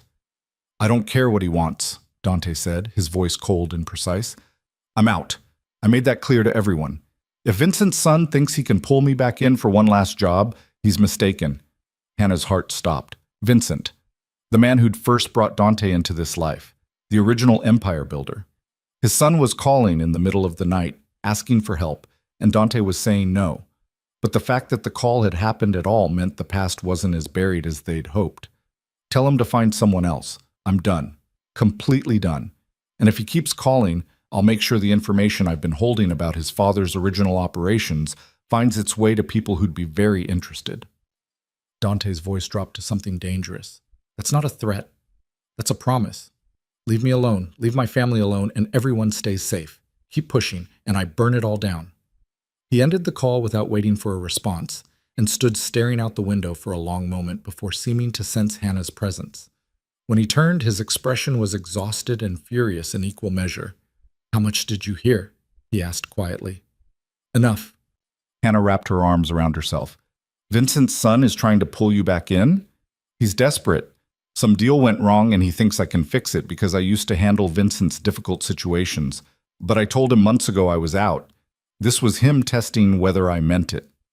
Dante crossed to her, stopped a careful distance away. "I meant it, Hannah. I'm not going back to that world. Not for him, not for anyone. You threatened him. I protected us. There's a difference." His jaw tightened. "I have insurance, documentation about illegal operations from Vincent's original empire, information that would bring down a lot of powerful people if it went public. It's my leverage to make sure they leave us alone. And yes, I'll use it if I have to." Hannah wanted to be angry about the continued use of threats and leverage, but looking at Dante, at the determination in his face, the protectiveness, she understood. He wasn't trying to control people for power anymore. He was using the tools he had to keep his family safe. It wasn't clean or simple, but it was honest. "No more calls like that," she said finally. "If someone from your past contacts you, I need to know. No secrets, Dante. Not about this." "Agreed. I should have told you he'd been reaching out. I was handling it, but I should have told you anyway." He hesitated. "Hannah, the deadline is February 15th. One more month and all the final transfers complete. After that, I'll have nothing left they want. The calls will stop because I won't have value to them anymore. And if they don't stop, then I release the information and everyone goes down together. Mutually assured destruction. But it won't come to that. These people are practical. They won't risk exposure over someone who's already out." Hannah wanted to believe him, needed to believe him, because the alternative was spending the rest of her life jumping at shadows, wondering when the past would catch up to them again. "1 month," she said. "After February 15th, this is done, completely done. Or I take Lila and leave, and this time you really won't find me." The threat landed hard. She saw it in the way Dante flinched, in the flash of fear across his face. But he nodded, accepting the ultimatum. 1 month, and then it's over. February crept forward with agonizing slowness. Dante spent hours with Thomas, finalizing the last transfers, signing documents, severing the final ties to his criminal past. Hannah spent those hours with Lila, learning her daughter's rhythms, marveling at how much she changed day by day. Lila was getting bigger, more alert, starting to track faces and make small cooing sounds that felt like the beginning of communication.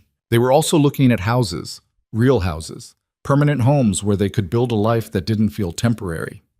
Celine arranged viewings, and Hannah and Dante spent afternoons walking through possibilities in Newton and Brookline and Cambridge, trying to imagine which space could hold their future. The house they chose was in Newton, a quiet neighborhood with good schools and tree-lined streets that felt a million miles from Manhattan's intensity. 3 bedrooms, updated kitchen, a yard where Lila could eventually play. Nothing ostentatious, nothing that screamed wealth, just a comfortable home for a small family trying to figure out how to be normal. They closed on February 10th, 5 days before Dante's deadline, and spent the weekend moving in. It was strange and domestic and terrifying, unpacking boxes, assembling furniture, arguing about where things should go like regular couples did. Hannah kept waiting for the other shoe to drop, for some crisis to shatter the fragile peace they'd built. But February 15th arrived with nothing more dramatic than Lila's 2-month pediatrician appointment and a text from Thomas confirming that the final transfer had processed successfully. Dante Marlowe was now, legally and completely, out of the criminal world he'd spent a decade building. "It's done," Dante said that evening, showing Hannah the confirmation documents. "Every asset sold or transferred, every connection severed. The only thing I still have is the insurance information, and that stays locked away unless someone forces me to use it." Hannah scanned the documents, her legal knowledge limited but sufficient to understand what she was seeing. Complete divestment, clean break, The end of one life and the beginning of another. How does it feel? She asked. Dante was quiet for a moment, looking at Lila where she lay on her playmat, tracking the mobile above her with serious concentration. Strange. I built that empire from nothing.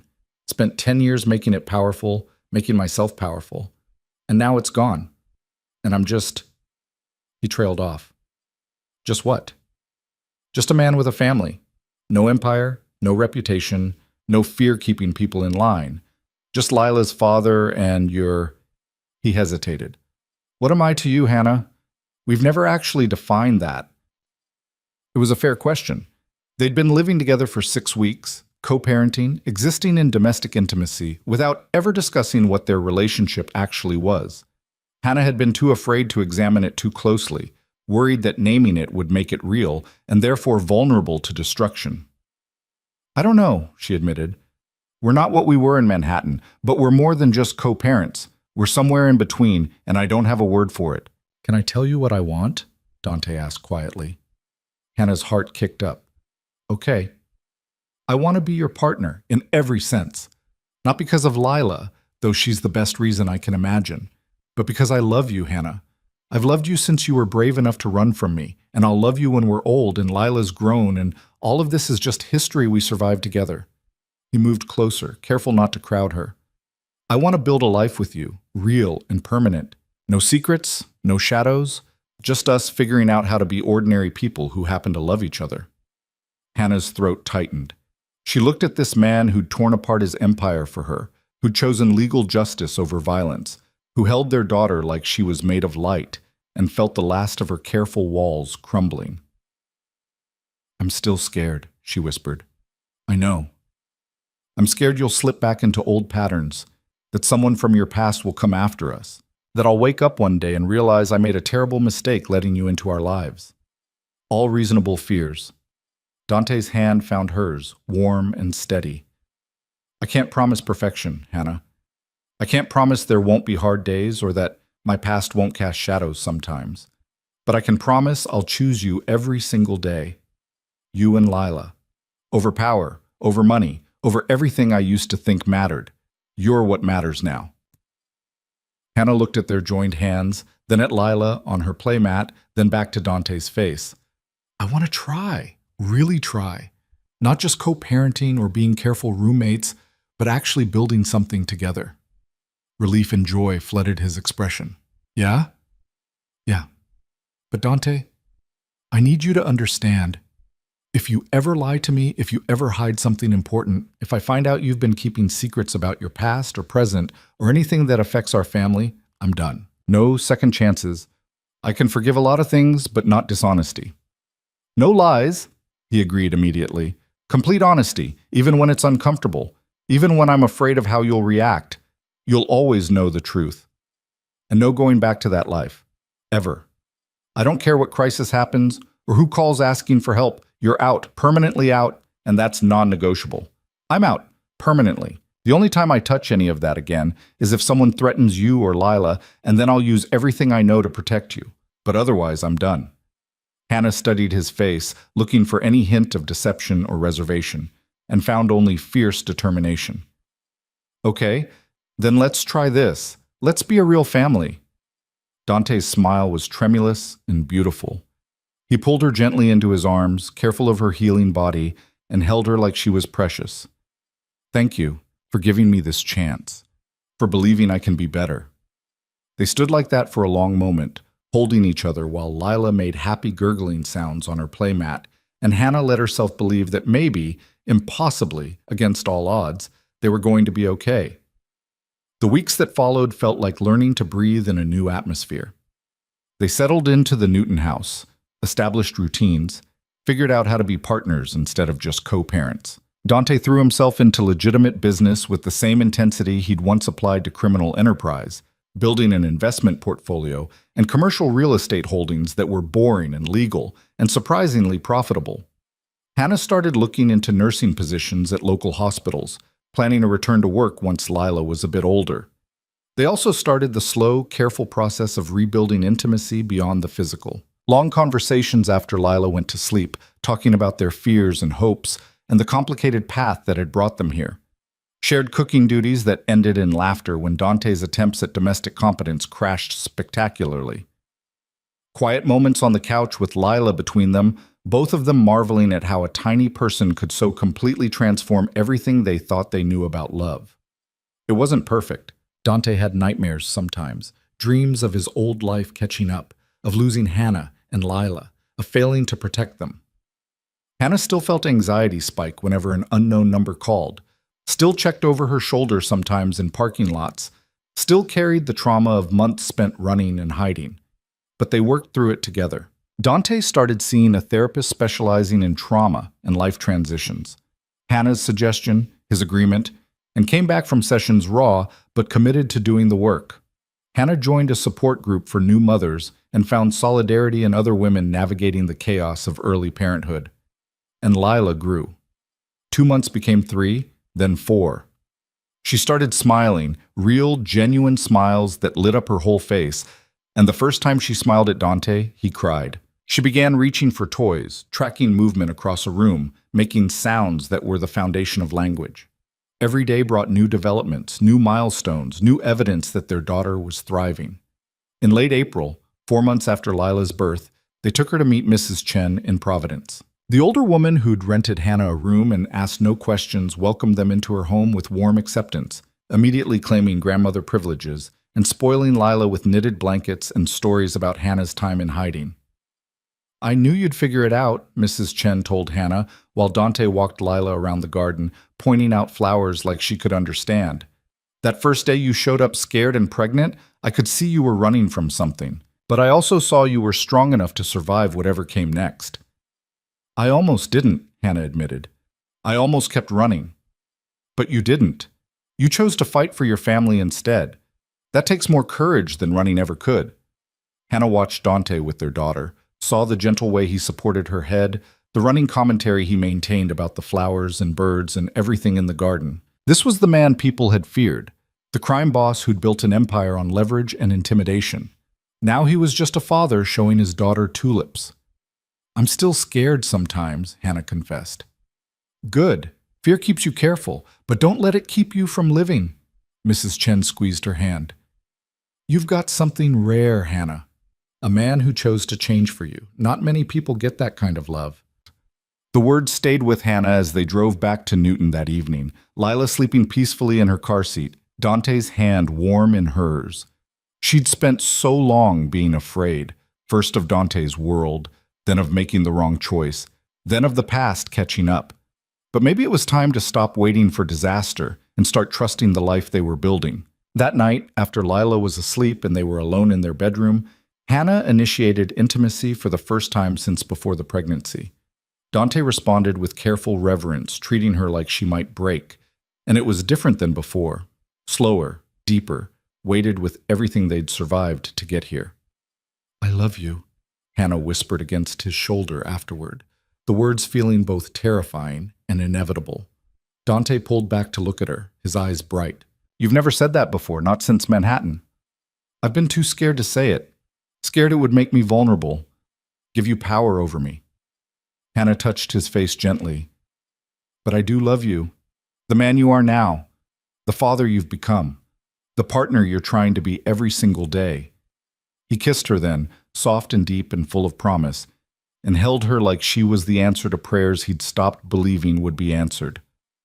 "I love you too," he said against her hair. "More than I knew was possible.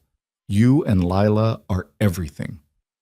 Summer arrived, and with it came a milestone Hannah had been dreading and anticipating in equal measure. The trust fund Dante had established for Lila came with documentation that Hannah finally forced herself to examine in detail.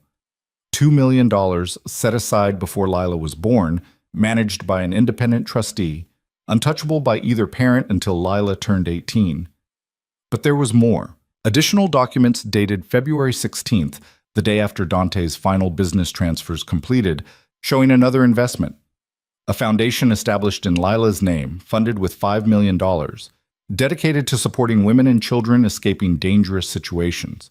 Shelters, legal aid, relocation assistance, everything Hannah had needed when she'd run and had to cobble together with fake IDs and cash transactions. "When did you do this?" Hannah asked, showing him the documents. Dante looked almost embarrassed. The day after I finalized getting out, I had all this money from selling the businesses, and I wanted to do something good with it, something that honored what you went through, what you survived. $5 million? I can afford it. The commercial real estate is doing well, and I don't need much. This felt right. He paused. I was hoping you might want to be involved. Help guide where the money goes. You know what women in those situations need better than any consultant I could hire. Hannah stared at the documents, at this tangible proof that Dante wasn't just walking away from his old life, but actively trying to repair some of the damage that world caused. You're really not the same man I ran from. I'm trying not to be. Every day, I'm trying.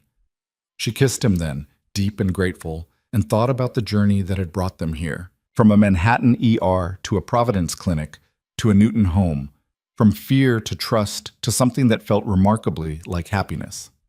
On Lila's 6-month birthday in June, they had a small celebration, just the three of them and Celine, who'd become something like family over the months of protecting them and then helping them settle into normal life. Lila sat in her high chair, fascinated by the cake they'd made her, reaching for it with chubby hands and laughing when Dante made funny faces. Hannah watched her daughter, healthy and happy and completely unaware of the complicated history that had preceded her arrival, and felt peace settling into her bones for the first time in over a year. "What are you thinking about?" Dante asked quietly, appearing beside her with 2 glasses of wine. "How different this is from what I imagined. 6 months ago, I thought I'd be doing this alone, hiding somewhere, keeping Lila safe by keeping you away." She accepted the wine, took a sip. "I'm glad I was wrong." "Me too." He watched Lila, his expression soft. "Being her father is the best thing I've ever done. Being with you again is the second best. Everything else I accomplished before this doesn't even register." "No regrets about walking away from all that power?" "Not for a second." Dante turned to face her fully. "Hannah, I want to ask you something, and you can say no. There's no pressure, no expectation, but I need to ask anyway." Hannah's heart kicked up. "Okay." He set down his wine glass, reached into his pocket, and pulled out a small velvet box. Hannah's breath caught as he opened it to reveal a simple, elegant ring, diamond solitaire, classic setting, nothing ostentatious. "I know we've done everything backwards," Dante said, his voice slightly shaking. "Baby first, living together, building a life in completely the wrong order. But I want to make it right. I want to marry you, Hannah, not because of Lila, though she's the best reason I can imagine, but because I love you, because I want everyone to know you're my partner, because I want to build the rest of my life with you." He dropped to one knee, awkward in the kitchen with their 6-month-old daughter smearing cake on her face 3 feet away, and looked up at Hannah with his heart in his eyes. "Will you marry me? Will you take a chance on the man I'm becoming and let me spend the rest of my life proving I'm worthy of you?" Hannah looked at him. This man who'd searched for her across 3 states, who'd dismantled an empire to prove he could change, who held their daughter like she was made of starlight, who'd chosen love over power and kept choosing it every single day, and felt certainty settle in her chest. "Yes," she said, her voice breaking with emotion. "Yes, I'll marry you." Dante's face transformed with joy. He stood, slipped the ring onto her finger, and kissed her while Lila clapped her sticky hands together like she understood the significance of the moment. They were married in September in a small ceremony in their Newton backyard. Just close friends, Mrs. Chen, Celine, Thomas, and Dr. Vance, who'd delivered Lila and then helped Hannah navigate those early terrifying weeks of motherhood. Lila was there too, 8 months old and determined to steal the show in her flower girl dress, making everyone laugh when she tried to eat the flower petals. Hannah wore a simple ivory dress and carried wildflowers, and when she walked toward Dante under the arbor they'd built together, she thought about the journey that had brought them here. All the fear and running and desperate choices that had somehow, impossibly, led to this moment. "I used to think love was supposed to be easy," Hannah said during her vows. Lila balanced on her hip because their daughter refused to be set down. "Safe and simple and uncomplicated. But what we have is better than easy. It's real, built on honesty and hard choices, and the decision to keep choosing each other even when it's terrifying." Dante's vows were shorter but no less powerful.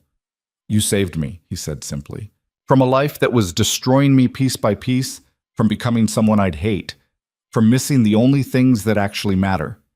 You and Lila are my redemption, my purpose, my everything, and I'll spend the rest of my life being worthy of that gift." They exchanged rings, simple gold bands that matched, and when the officiant pronounced them married, the small gathering cheered. Lila chose that moment to grab a handful of Hannah's hair and laugh, and the moment was perfect in its messy, imperfect reality. That evening, after the guests had left and Lila was finally asleep after far too much excitement, Hannah and Dante sat on their back porch watching fireflies dance across the yard. "Mrs. Chen told me something in Providence," Hannah said, her head on Dante's shoulder. "She said I had something rare, a man who chose to change for me. And she was right, but it's more than that. You didn't just change. You let me see the changing, all the hard work and backsliding and terrifying moments of facing who you'd been. That's the real gift." Dante pressed a kiss to her hair. "I couldn't have done it without you. Without knowing that you and Lila were waiting on the other side of all that work. You gave me a reason to be better." "We gave each other reasons." Hannah turned to look at him. "You gave me the courage to stop running, to trust that safety doesn't have to mean loneliness, that love is worth the risk." They sat in comfortable silence, watching the fireflies, and Hannah thought about the future spreading out before them. Lila growing up in this house, starting school, bringing home friends, and eventually having her own complicated life to navigate. More children, maybe, if they decided they wanted to expand their family. Years of ordinary days and extraordinary moments, all of it built on the foundation they'd fought so hard to establish. "Do you ever think about what would have happened if I hadn't run that night?" Hannah asked. "If I'd stayed in Manhattan, confronted you about what I heard?" Dante considered. "Honestly, I don't know. I'd like to think I would have chosen to change anyway, but I'm not sure I would have had the clarity to see what I was becoming without you disappearing. Sometimes the shock of loss is what it takes to wake someone up. And if you hadn't found me, if I disappeared completely, then I'd have spent the rest of my life looking, and Lila would have grown up without knowing her father, and you'd have raised her to be incredible anyway, and I'd have missed everything that matters." His arm tightened around her. "I'm grateful every day that didn't happen, that you gave me this chance."